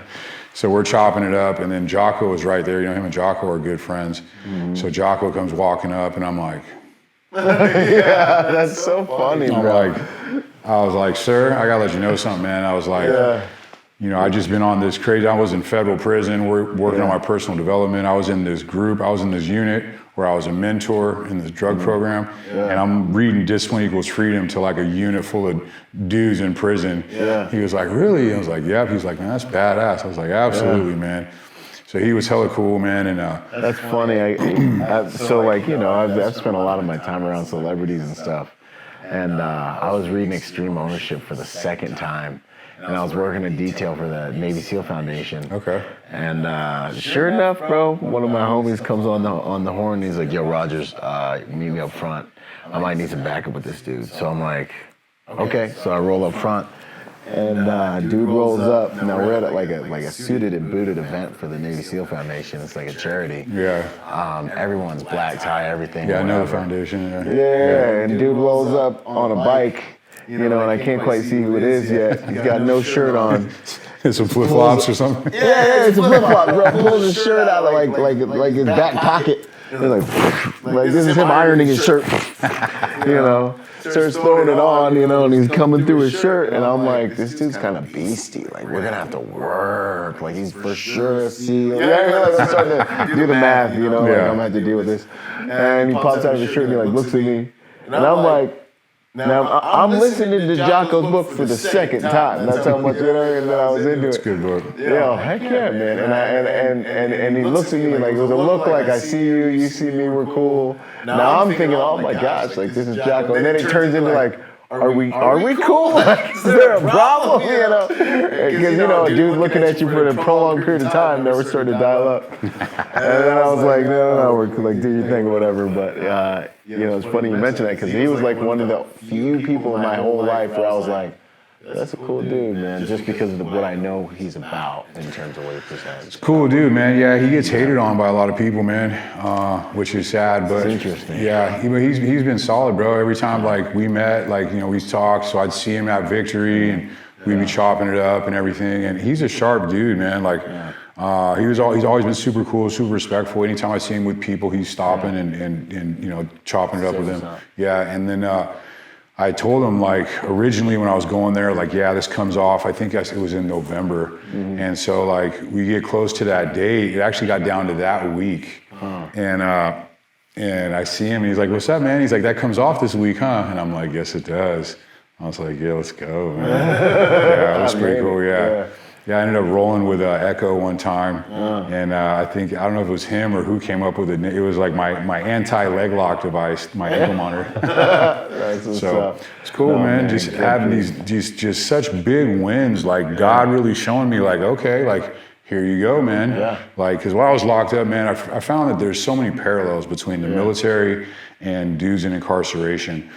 Just the being under the government, all the things that we property of the government, bro. There's so many similarities, man. It's like we're away from our families for extended periods of time. A lot of dudes struggle with addiction issues, and then to even speak on transitioning back to society, bro. There's just so many parallels there, man. And so while I was locked up, I was already kind of aware. I was starting to become aware of this, and so I was reading books. Like I came across Adam Brown's story, man. Read his book. Adam Brown was Team 6 dude. He was a man of God, and he was in his faith then, and dudes were all getting hated on if you're in the teams, or especially in Dev Group or something, and you're and so. Sad story, but he had an interesting story, man. He got into drugs when he was younger, caught a case, and then like his dad was like was the recruiter for the Navy, like in the area, so they gave him a chance to go to the Navy. He made the teams, made it to Green Team, went to Dev Group, was just doing the thing, and then on his last mission, ends up taking some AK to the side and passed, but great story, man. He's got a book called Fearless, man. I read that book like 3 times while I was in there. And but just started reading about a lot of this stuff, and like knowing, like, in San Diego, there's a lot of dudes in San Diego, man. Yeah. And so I was like, man, that'd be something if I could one day get around some of these guys, man, and just whatever, you know what I mean? And so God starts blessing me, man. Things happen with Victory. I got in a couple jiu-jitsu tournaments, won my jiu-jitsu tournaments. Met a dude who was actually a team guy, and started taking me on base, and I was doing the combatives class and stuff. A lot of the team guys, I'll just speak on it. I don't care, man, whatever. My bad if I get anybody in trouble, but I'm just super grateful, man. It was just a real big honor, and just start to be meeting people.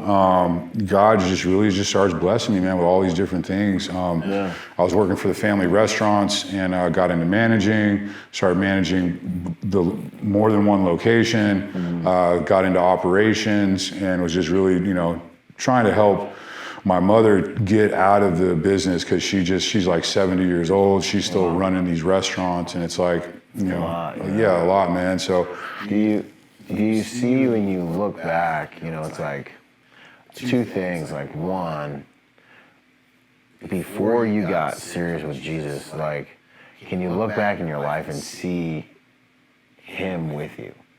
Absolutely, man. Yeah. Bro, right. There are some real serious times, man, where like I don't know how I made it out of situations, man. So many times, man. I've blown over a lot of the real bad times, things, real hectic times where, without a doubt. That's like the theme I see when we have these talks, man, is like even before, like, the Bible talks about how your name is written in the Lamb's Book of Life before the foundations of the world. And so I always love asking that question, because it's like, even before we come to Christ is already like orchestrating things, protecting you, like stopping the bus from hitting you, like he's already helping us through our whole entire lives, and it's like, even the things that we do that are stupid end up working a weight of glory, you know? And it's like the things that we've been through, the things that we did wrong, like it gives me the ability to speak to dudes in a way that I can't, or that and most people can't, you know what I mean? Yeah. And it ends up being a superpower to build the kingdom. The other question will come to me. Yeah, it's definitely seen Christ in my life, man. It's so funny how obvious it is to me today. Yeah. You know, I mean, I would always know I made it out of situations, but I'm just oblivious to it all. Yeah. Yeah, it's bro. Like that was one of the things when I always had Christ in my life. Like I grew up with him, you know, like the Holy Spirit being like my father. But there was one specific example or experience I had when I was praying. After I got serious, you know, I was like, all right, I'm a horrible God, all right? Like, I was like, you know, let's do it your way. And I was praying one morning, which I just can't punctuate enough, is one of the most important disciplines you can have. Like you talk about a program, you know, and one of the big things for, you know, what we're doing, what we're putting in place and what we're about to drop in the Man of Peace, in the Man of Peace tribe fellowship is the motherfucking protocols, man. Like your freaking protocols. Protocol 1, spiritual development. You better be getting that in every single day. Protocol 2, physical development every single motherfucking day. Protocol 3, your soul. What are you putting in? How are you tending your garden? How are you protecting your gates, your eyes, your ears? And then protocol 4, your purpose. Like, are you about your Father's business? Are you on task? Like, what's your 24 hours look like? You know, what kingdoms are you building, you know, with your life, you know, and your bandwidth? And so, like, yeah, man, like, when I look at dudes' lives, like, before Christ and then after Christ, there's like this interesting wholesomeness too that I end up seeing. Like, and I don't know, I mean, you could, you know, correct me if I'm wrong. Like, we're a bunch of crazy warriors, you know what I mean? Like, I'm generally trying to behave. You know what I mean? Like, you know, like, don't kill anyone, don't, you know, get the wrong person pregnant. Like, I'm doing all the things. You know what I mean? Like, I'm generally trying to behave. But like, and that was one of the biggest things that stopped me from like wanting to really get serious with God. But that time when I was praying, he took me back through my life and showed me all the times that he was with me, like in rooms when I was just like doing drugs or partying or, you know, doing Iraqish stuff, and like all the times when I was in all these like dirty, grimy places just being crazy. And like wasn't even paying him any attention. Like the Holy Spirit was sitting there just like you, bro. He was just like sitting there, just like, you know, telling me when to zig. You know, all the times that like even the cops roll past the car and like we're all don't know how we didn't get caught. You know what I'm saying? Like, oh, you know, I mean, I don't even want to tell some of these stories, bro. I don't even want to tell some of these stories. You know, and he just let me see like in a minute like the grace that has been on my life, you know, and it just crushes me, man. It just crushes me, man. You know, it's funny, you know, you're speaking about like how we're warriors, you know, and it's funny, I still like, you know, I'm a changed man today, but I don't feel like I'm being reserved. Like, I don't feel like I'm being held back. Like you know, I still speak on. Yeah, man, I really feel like, you know, I'm doing more damage to the enemy, you know, today, and I'm not wilding out and doing a bunch of crazy stuff, you know. No, I 100% like as a warrior, I was afraid of taking this path because I thought it meant that like I would have to be like a white picket fence guy, and like I was like, I'll never be able to do that. Like, I'm just not that guy. Same. And God's like, I made you, bro. You know. And now what I've realized, especially as I develop spiritually, is that now we have the ability, we have the authority, we have the mandates and the access and the hosts of heaven to do more war and actual real damage in the one battle that really matters more than all the other bull crap, business-centric war machine, just garbage, unrighteous war and battle and fighting we've been doing. Yep. And now, when you start to understand the spiritual game and building the kingdom, like you really start to realize, like, this is what it's been all about the whole time. All that other stuff was just training for the real battlefield, man. Absolutely. It's the most fulfilled way to live. Yeah, it's been amazing, man. You know, didn't really have any kind of idea. You know, a guy, first guy I started like socializing with, because I just was not trying to talk to anybody. Yeah. Was about like a year out, and met him. We were in Victory, and I was in the locker room, and he said, "Hey, you know, I seen you in this restaurant in Coronado," and I'm like what? Yeah. So I started talking to this dude, figure out who this dude is.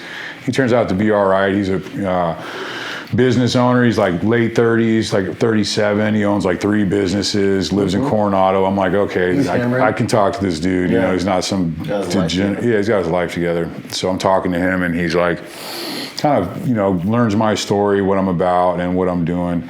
And I had came out with the mindset of also wanting to give back. Like I wanted to be able to, if I can share to help some kids from going down the same path I went down, you know, I feel like I'm doing my service.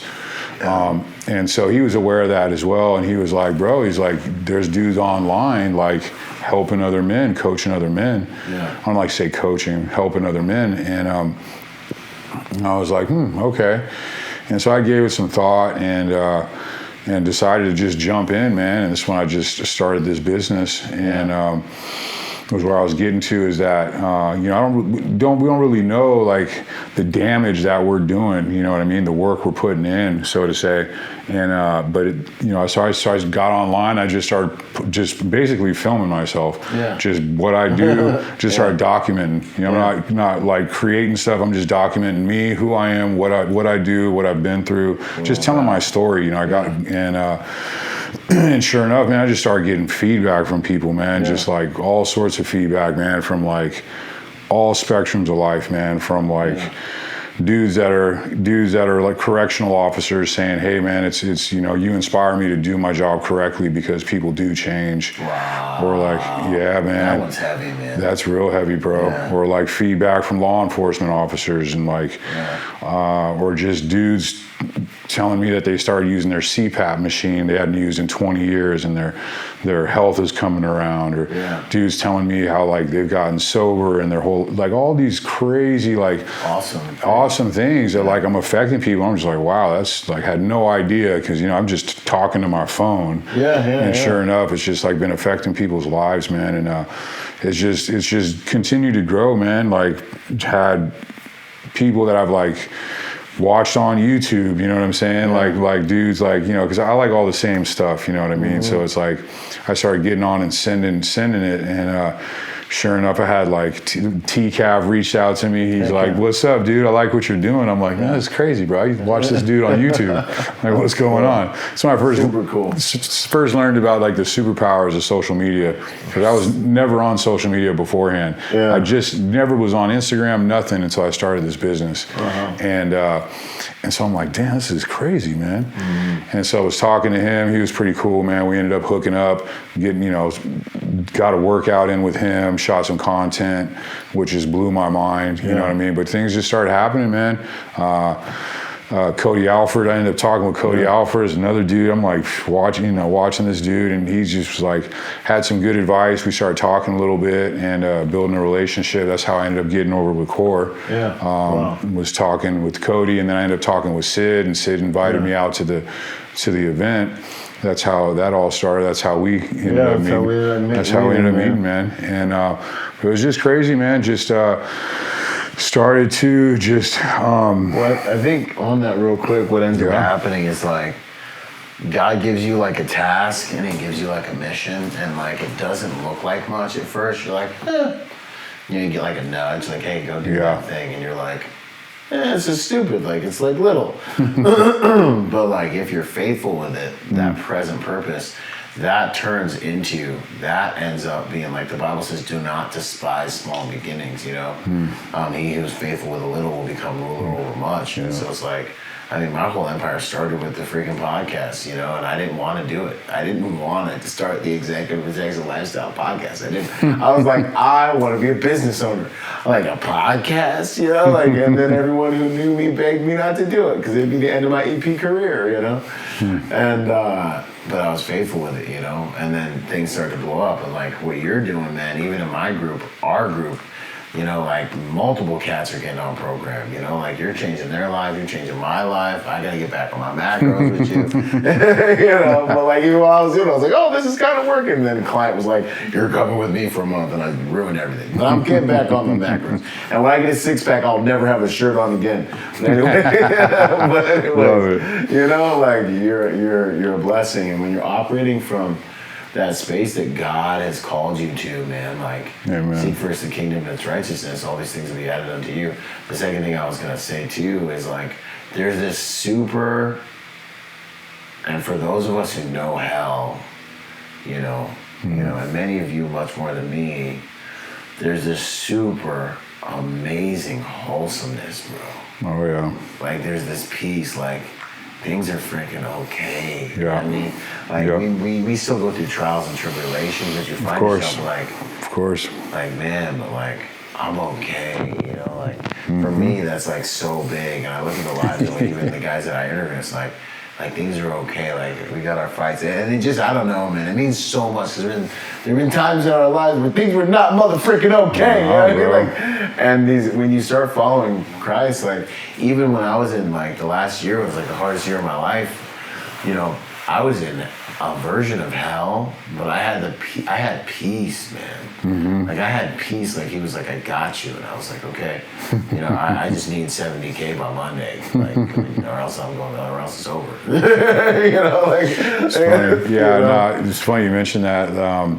You know, like I found myself in prison, you know, in crazy times, and I was at peace, man. Yeah. I was absolutely at peace, you know, 100%. I was just in my whole world, man. Like I was physically locked up, man, but I was mentally, I was just free as a bird, man. It was just like my relationship with God and everything was just like, yeah, man, he gives you the grace to deal with what he puts in front of you, man. And that's why it's like, once you have him, it's like really the key thing. It's like now, no matter what happens, like he gives you the grace to move through it, you know? And he gives you a measure of grace for it. So, no, man, that's huge. So now we're doing the business. Now we're doing Unchained. Yeah, man. It kind of, you know, like around that time when my buddy told me that the guys were online doing this, gotta shout it out, man. I was in, you know, so I love the community, bro. And so, you know, I had seen Sean, I'm always watching Sean Ryan. And so, you know, Eddie Penny had come on there, and you know what a game changer his podcast was for a lot of people. And so I'd seen he had a Patreon group, and so I got on the Patreon group on a level where we were doing Zoom calls once a week, and it was called Battle Preps, and it was like a Bible study kind of thing. And so I got in that group, and you know, it's funny. I find myself the person I am, and then I'm in these communities with this like 30, 40 dudes on the call, and they're all like LEOs or like, you know, all ex-military, and it's my ass, you know what I mean? So good. Yeah. And so you're like, what's up, boys? What's up, gents? So nobody really kind of knows who I am, and then like I start talking a little bit and start sharing a couple of things, and they're like, huh, what? Like, you see them all like. And but I got a lot of like, that was the first time I actually like put my story out there, and got really good feedback, a lot of just good support, man. There was nobody that had any kind of negative response to it. Everybody was super supportive, and it was, you know, it was cool, man. And so we ran that for I think about like 8 months, and then Eddie was kind of called. He felt like he had a calling where he had to focus on himself, and he kind of went dark for a while. And so that stopped, but that was kind of gave me the courage to kind of, you know, get out and start talking. And then that's when I had started the business, and just started, got off to a pretty good start, man. I didn't know any, I like to say I didn't know any better, because like so many people, they're on social media, they see things and they want to try and replicate something or duplicate it. And I didn't know nothing about nothing. So I just got on and started doing my thing, man. Yeah, organic. Organic, bro, just doing me, man. It was like, and I just was like, recording what recording what I do, man. So I'm just like recording me being up at 3, 4 o'clock in the morning, me and the stuff from my Bible I'm putting on there, me doing my burpees when it was dark out, you know what I mean? And just start putting it out there, and started going pretty good, man. Started getting some traction, started getting a lot of guys coming to me. A lot of guys, initially it was a lot of guys with addiction issues, man. And so I just, you know, it's funny, like the tools that I've learned from different like drug programs, or whether it be like NA or AA or any kind of like I did a lot of CBT classes. And so there's all these tools that I've learned, and I realized that they're not just tools for like addiction, they're just tools for life. And so guys coming to me with addiction issues and helping dudes get sober, man, and then also just get in good shape, you know, running guys' nutrition, running their fitness for them. And had one guy, his name was Jory, man. Man, I'm so proud of Jory, dude. He came to me, he was no money in the bank, bro. He's like high-paying union worker, makes like a couple hundred a year, and had no money in his bank account. He's calling me, we get on the phone, he's like about to get on a plane, done a bunch of cocaine and been drinking alcohol, and just is like he's going through like a mental almost breakdown. So we like talk him through it. I'm like, hey, when the plane lands, call me, bro. Like we'll get you to the hotel, we'll get you checked in, you know, whatever. So he does, and next day he's on the program, man. So just jumps right in, get him his macros, get the training app to him, and he just doesn't get high. I'm like, just run it. Like I learned from prison, man. It's like just for today. Like all we have is today. Like it's just like in prison it's like Groundhog Day. It's just same day over and over again. So it's just like figure out your perfect day from the moment you get up to the moment you lay down, and then just fine tune that, and then just start replicating it. Just same thing over and over. So that's what I did with this guy, and so he got sober, and the next thing you know, man, I think at 3 months, not even 3 months, it was like under 3 months, he had this crazy transformation, had this like big old beer belly, was gone, homie's already jacked, and he's got like 3 months sober. So he went, I mean, he's got almost a year clean now. That's awesome. He's real close to a year. Yeah, man, it just changed his whole life, man. Been other guys, my boy Swish that came on the program. He had run a program with somebody else before, but didn't really align with him. So he got on, he lost like 70 pounds, got off his blood pressure meds. 70 pounds. Like 70 pounds, bro. Got off blood pressure meds, got off a bunch of psych meds. Also, saving lives, bro. Yeah, man, and it just, you know, it's cool because it's just like I know like what the program, like what running a good program has done for myself, and then like seeing dudes get on it and seeing them have the same wins that I've had. Nothing as good as that. No, man, it's been a blessing, dude. And so it's just been all across the board, man. It's like now morphed into the fact like I'm, you know, hanging out with you and a lot of dudes that have served. And so it's like I got a lot of guys that are, you know, military active or retired dudes, you know, first responders all over the board, like LEOs, fire department.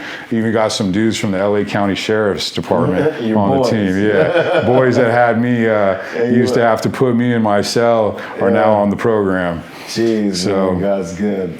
Yeah, man, it's been a real blessing, man, and I really kind of honed down into like a community of guys that I want to help. You know what I mean? Guys that have put in work, guys that have done a lot, guys that have served. It's like I have a lot of respect for that, and you know, that's a way I can give back, help these dudes kind of get back on track or get something back they lost. You know, it's like I'm all for it, man. So that's really, you know, I have a lot of, you know.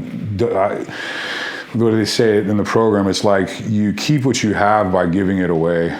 Yeah. You know, and so Giving you shall receive, homie. 100%, man. And so it's just been a real blessing, man. It's like here I am sitting with you, and you know, the relationship that we have, the band of brothers that we have, and just being able to share our skills with the men around us and watching it build these men. You know what I mean? It's priceless, man. I'm really glad that you you said that thing about community when we're hanging out that first time, bro.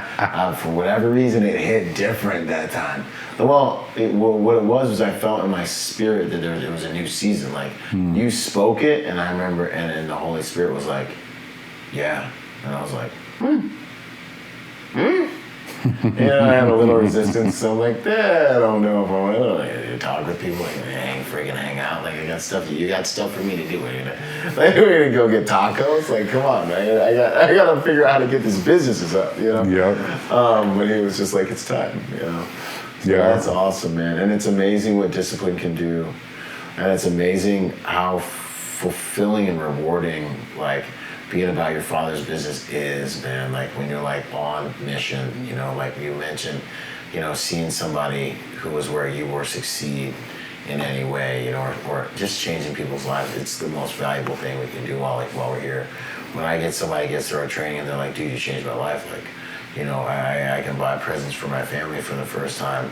Yeah. Because, or when they're on the intake side, and they're like, do you think this is going to work? And I'm looking at a dude who I know could be in the industry. I'm like, you're going to freaking kill it. Like, just see what I see do. Trust the process. Yeah, exactly. See what I see do what I do, have what I have, bro. Like, just roll with me. And then it works, and then they're coming back like, bruh, and then like in 2 years, they got their own EP company, like, and I sit there and I'm like, man, God's so good, Yeah, it's man. awesome, dude. Absolutely. Yeah, it's funny. It's like once I just finally stopped trying to do everything my way, Yeah. it was the same thing that took over into like more my personal life. Yeah. Women have always been like the closest people to me have said that's been my downfall. Yeah. Which of course with me. All it's Solomon, David, like any strong man. Yeah, and so as I really just stopped doing things my way, and I was doing things different, and it took place in that first year that I've only been out, I guess, for a couple years, but the first year that I was out, I was really just praying to God. At the end of my day, when I'd be in bed and I'd be reading, I'd be praying to God, like, man, I'm ready to meet my wife, God, like, I'm ready.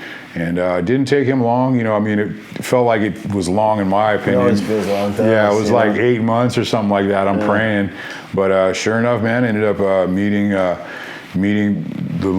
young woman that would be my wife, man, and we met.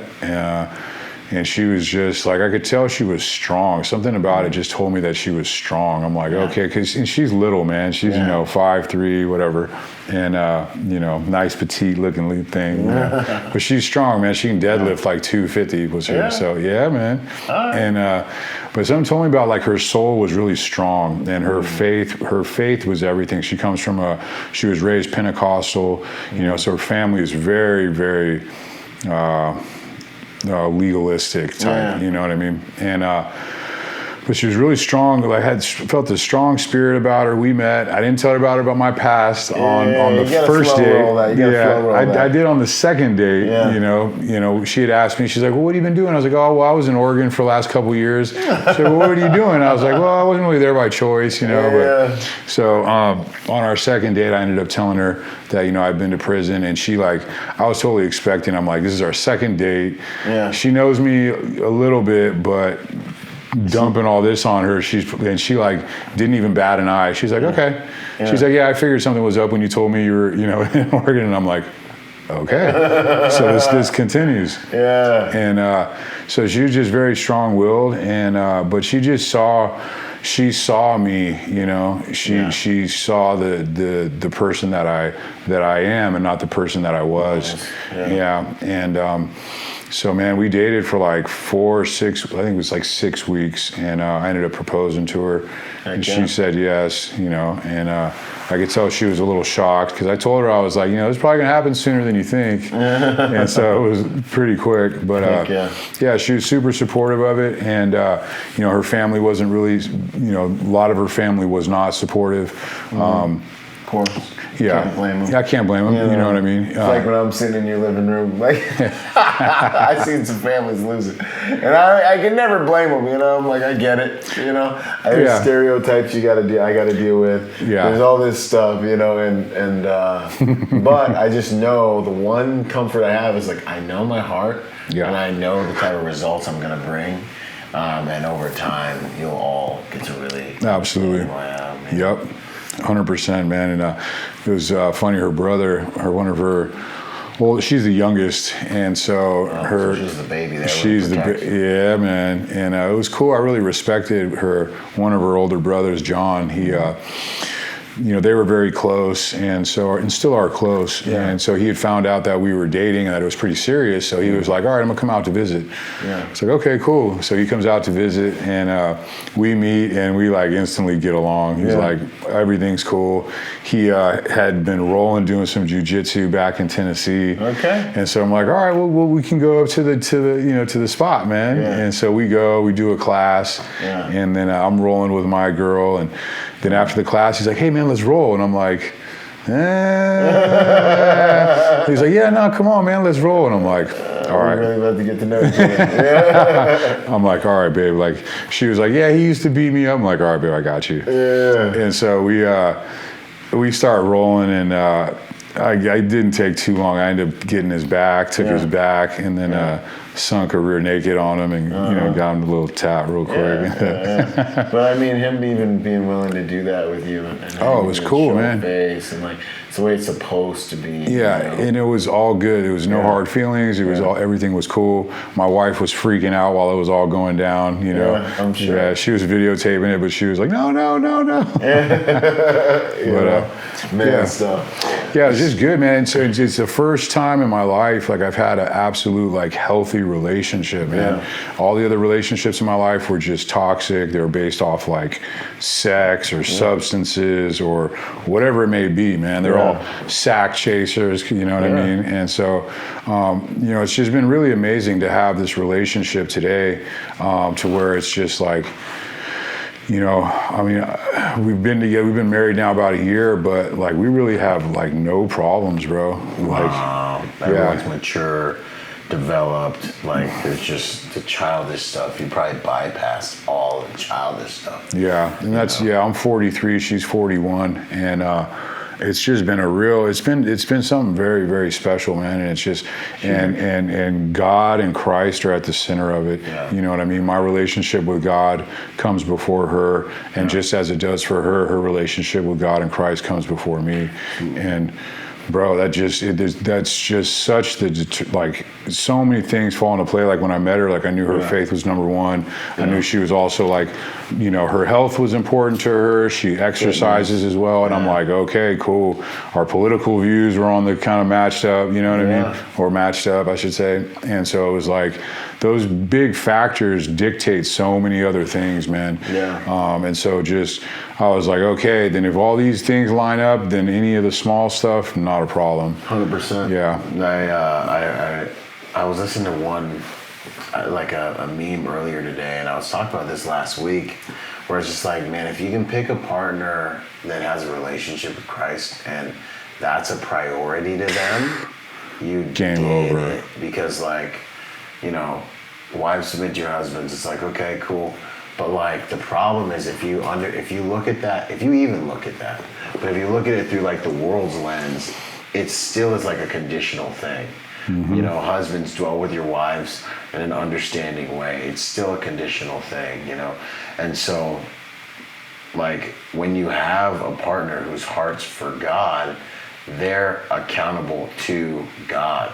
And that's the only mother-frickin' thing that can control a human mother-frickin' being, you know what I mean? And so when they have an accountability, built-in accountability system that's like, oh, you're gonna not submit because you don't agree with what he's saying or doing right now. Like, what if I didn't wash you in my blood because you weren't performing at a high enough level? Like, it's like we as a Christian, you start to. And if your heart's after God, like, you treat people the way Christ treats you. Mm-hmm. You respect people's office. Like, the way I treat my wife isn't necessarily about her performance. Like, what I teach her maybe, but the way I treat my wife has everything to do with her office.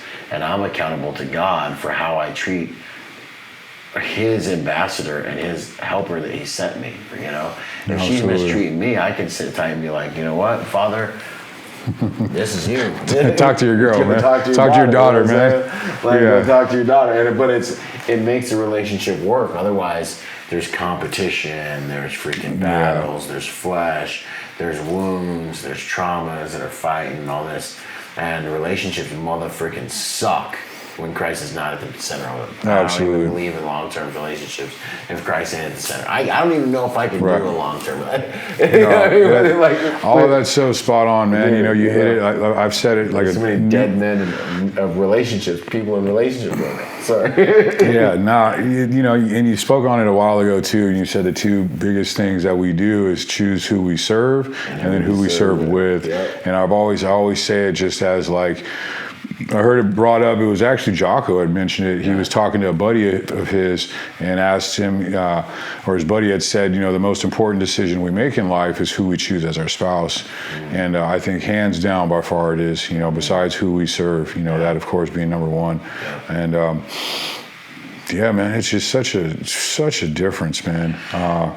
I can't even, you know, I'm super grateful for it, man. And she surprises me too, man. It's like, you know, I've said it a few times before, but people that don't know, you know, so we had decided to elope because, you know, it was just what we wanted to do. We're going to have a ceremony coming up. Yeah. But, when the time's right, like when you got all, you know. Yeah. And so she was like, you know, I was thinking maybe we'll go up in a plane and we can say our vows in the plane and then jump out of an airplane. And I'm like, okay, yeah. And she's like, yeah, or maybe we could, you know, jump out of the plane and say our vows on the when we land. And I'm like, wait a minute, like you're actually serious about this? And she's like, why do both the planes have jumping out of the plane?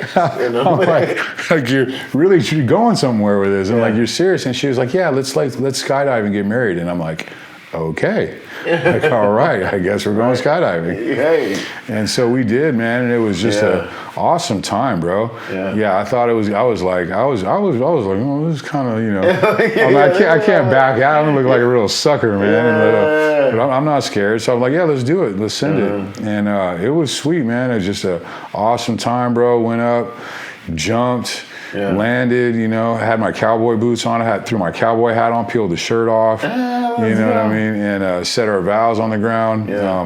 The pastor from our church, who he's actually on the program. Okay. Yeah, he's on the team chat and everything, and he said our vows, got married. It was just so many awesome things, man. It was like the pastor that I'm talking about, Scott, man. Shout out to Scott, bro. It was like, he was like a men's thing going on. And I'm at the church, and he's up on stage talking to, you know, to the church room full of men. There's probably like 40, 50 dudes there, and I'm sitting in the back, and I'm just kind of like, man, boy, Scott's looking kind of out of shape, man. And I'm like, man, like this dude he's a pillar, he's an example to all these other men. And so after he did his thing on stage, he came down and came and sat next to me in the back. And I'm like, man, I felt the Holy Spirit telling me, like, I love you way too much. Bro, not to make shots right now. I'm telling you, like, I felt God telling me, like, bro, man up, you need to call this dude out. And I'm like, okay, God, I got you. And so I was like, bro, Scott, like all due respect, brother. I was like, just hear me out. Yeah, tighten up. You know, I'm like, you're an example here, bro. You're up on stage. All these dudes look to you, man. And I was like, we need to get you in better shape, because we had talked before, and his father had done time, and he grew up fighting. He did some MMA stuff, and so he's tatted up. So he's a dude like us, one of us. And so I knew I owed it to him to kind of speak on it. And he was like, "You're right." He's like, "Yeah, I do." I'm like, all right, brother, well, just, you know, let me know what's up, man. And so I love dudes, man. I love dudes. You know, like, do I look bad in that dress? Yeah, bro, you kind of do, man. You know what I mean? Like, it was cool, really? man. All right, yeah, probably. Yeah, he took it on the chin, man. And sure enough, got him on the program, got him tracking his stuff. And so he's dropped, I don't know, a little more than 20 pounds. And so it's been a change for him, though, man. I can see it in him, and just, so it's been cool, man. It doesn't discriminate, man. I think that's the coolest part, is like what I'm doing is just it's with anybody, man. And just the fact that God's been able to have me touch base with just such a wide variety of men, man. It's cool, man. No, it's the grace of God, and it's a blessing.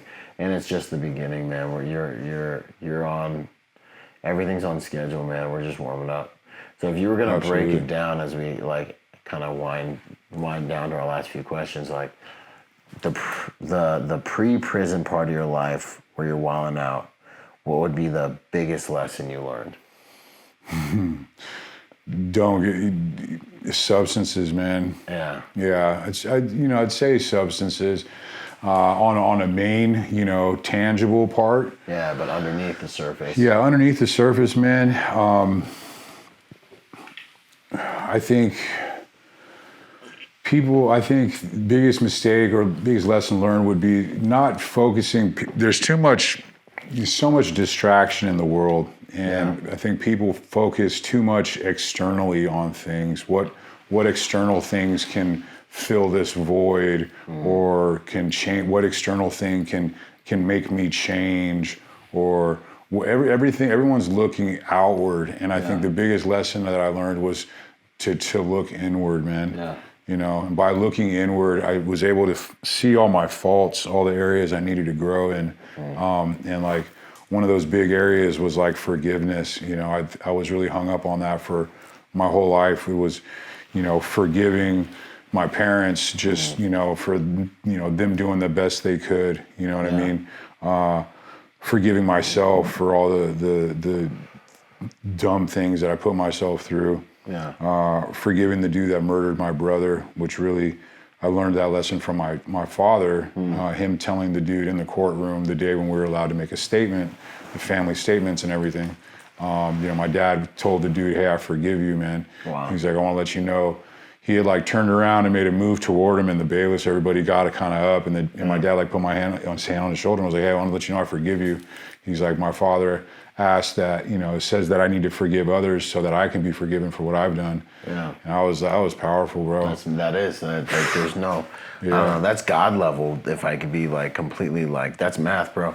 Like God lost his son. You know what I'm saying? Like, you know what I mean? Like, Like that's that, level close to reaching at that level of the sacrifice to be able to say that, man. Yeah, he's the one that dealt with the investigator. He's the one that he looked at all the photos. I mean, so identify all of that. Yeah, man. And so seeing that really kind of opened my perspective to that. It still took about some time afterwards for me to really truly forgive that dude. Yeah. Which I do. At the same point in time, I still have feelings about things. You know what I mean? But I've let it go, I should say. Yeah, it's in God's hands. Yeah, big lesson learned was like the forgiveness, the act of letting things go. Not holding on to things. By holding on to things, it just only causes torment within myself. It causes me to not move forward in certain areas in life. And unforgiveness is one of the primary doorways to demonic activity in your life. Unforgiveness is like one of the primary wounds, pain. Wounds and unforgiveness are like the two primary ways that the demonic realm can gain a foothold and start influencing your life. So that too. Yeah, I'd say those are the big things. Pre-prison, And then, go ahead. No, you're good.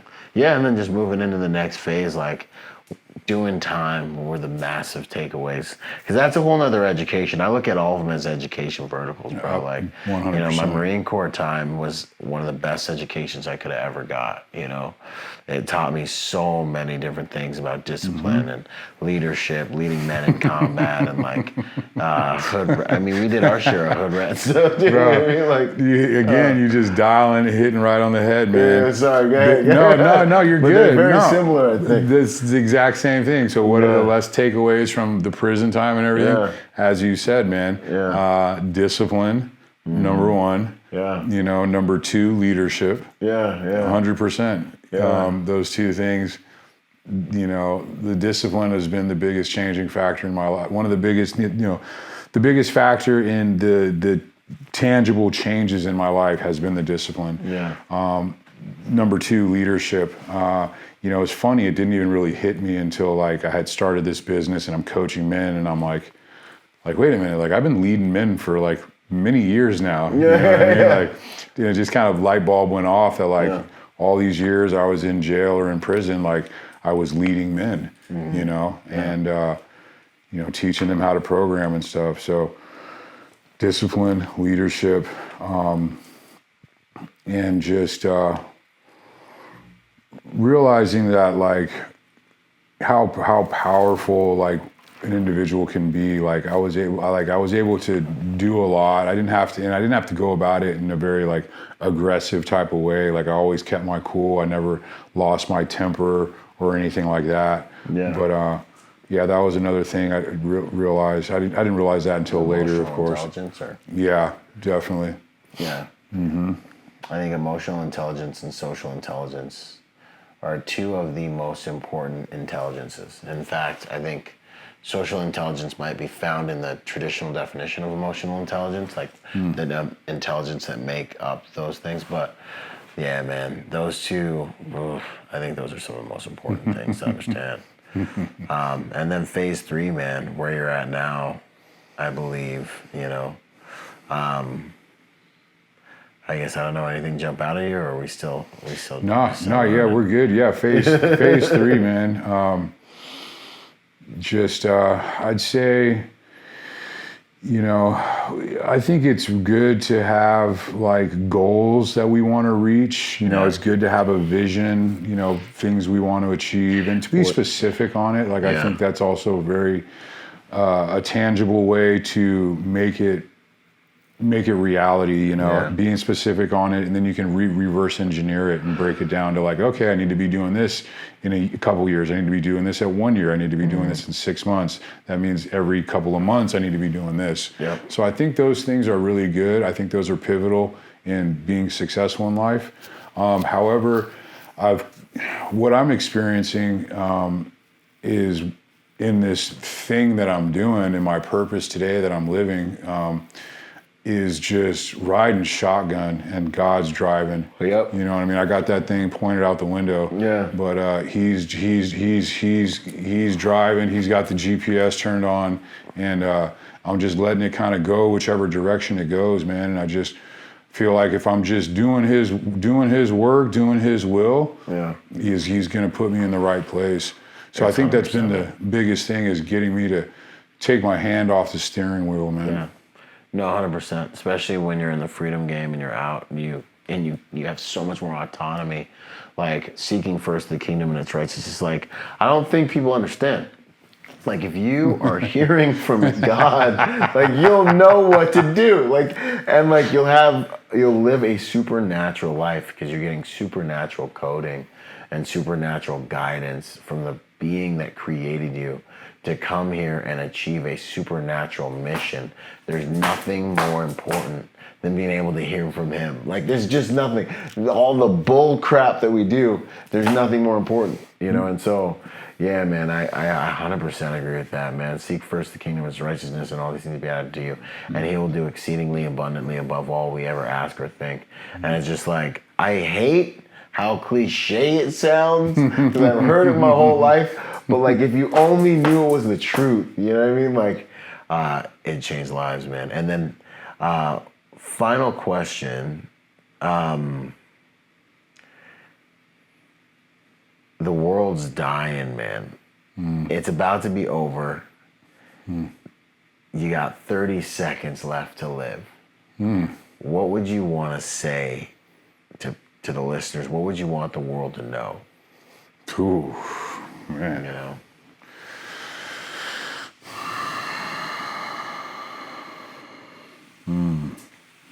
That's a good one, man. Yeah, that's where the tactical pause, you know what I'm saying? Bro, that's a tough one. Like, Wow.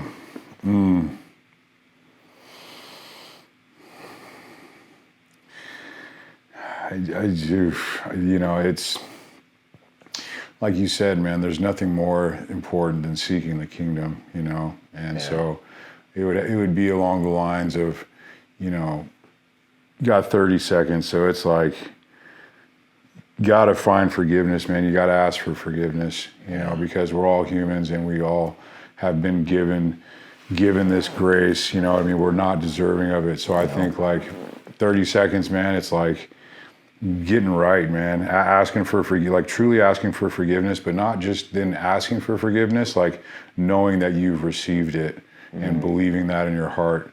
And then just be grateful for what we have in life, whatever successes or hard times, like know that it's all our Lord's will, and know that it's all perfect for you, and that God gives certain things to certain individuals. Like what I mean by that, like a lot of individuals couldn't have handled your path, and that's why you were given that path. Certain individuals may not have been able to handle my path. That's why I was given my cross to carry, And so just to understand that and be grateful for the life that you've been given, no matter what it is. And just know that if you do these things, you ask for forgiveness, be grateful and know that Christ is your Savior, because what Christ has done for you, you will be in heaven, and be right with Christ, man. You do those things right there and everything else is good. That's 100%, man. That's it. You're freaking winning. Yeah. Well, heck yeah, bro. It's been such an honor, man. Man, I'm already looking forward to the next one. We got so much more to come, man. You're going to see SOG3 in the house, man. It's an honor to have you as part of the crew. It's an honor to train with you, get shredded with you, do all the things that we're doing, man. This is just the beginning. Thanks so much for coming. The honor's mine. Heck yeah. Yeah, brother. That's right. Up, yeah, it's good stuff, man. Boom. What's up, guys? So check it out. Podcast, all the free content, all the things are supported by Patreon. So if you're listening to any of these episodes and it's a blessing to you, it's helping you in life, we now have our Patreon platform up.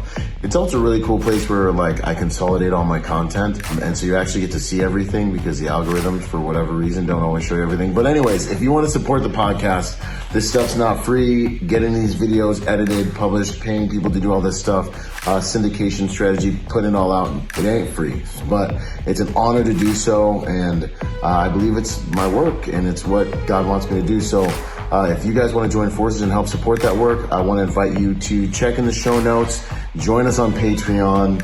The whole give a cup of coffee. For what you pay for a cup of coffee, you can really help me out quite a bit, actually getting this thing going, keeping this thing going. All right, God bless, Semper Fi. Thank you for being here. We love you guys. Boom. When it comes to the technology you use to protect your home, there's nothing better than Deep Sentinel. AI-driven, human-monitored technology that will keep you and your family safe for the same price you're paying for whatever Ring doorbell system you have. Check out Deep Sentinel. It's such an honor to join forces with these guys. They should be in every single house in the world. Get real-time Overwatch for you and your loved ones. And for 10% off, depending on when you're watching this, don't forget to use code Byron at checkout. Blessed are the peacemakers, for they will be called sons of God.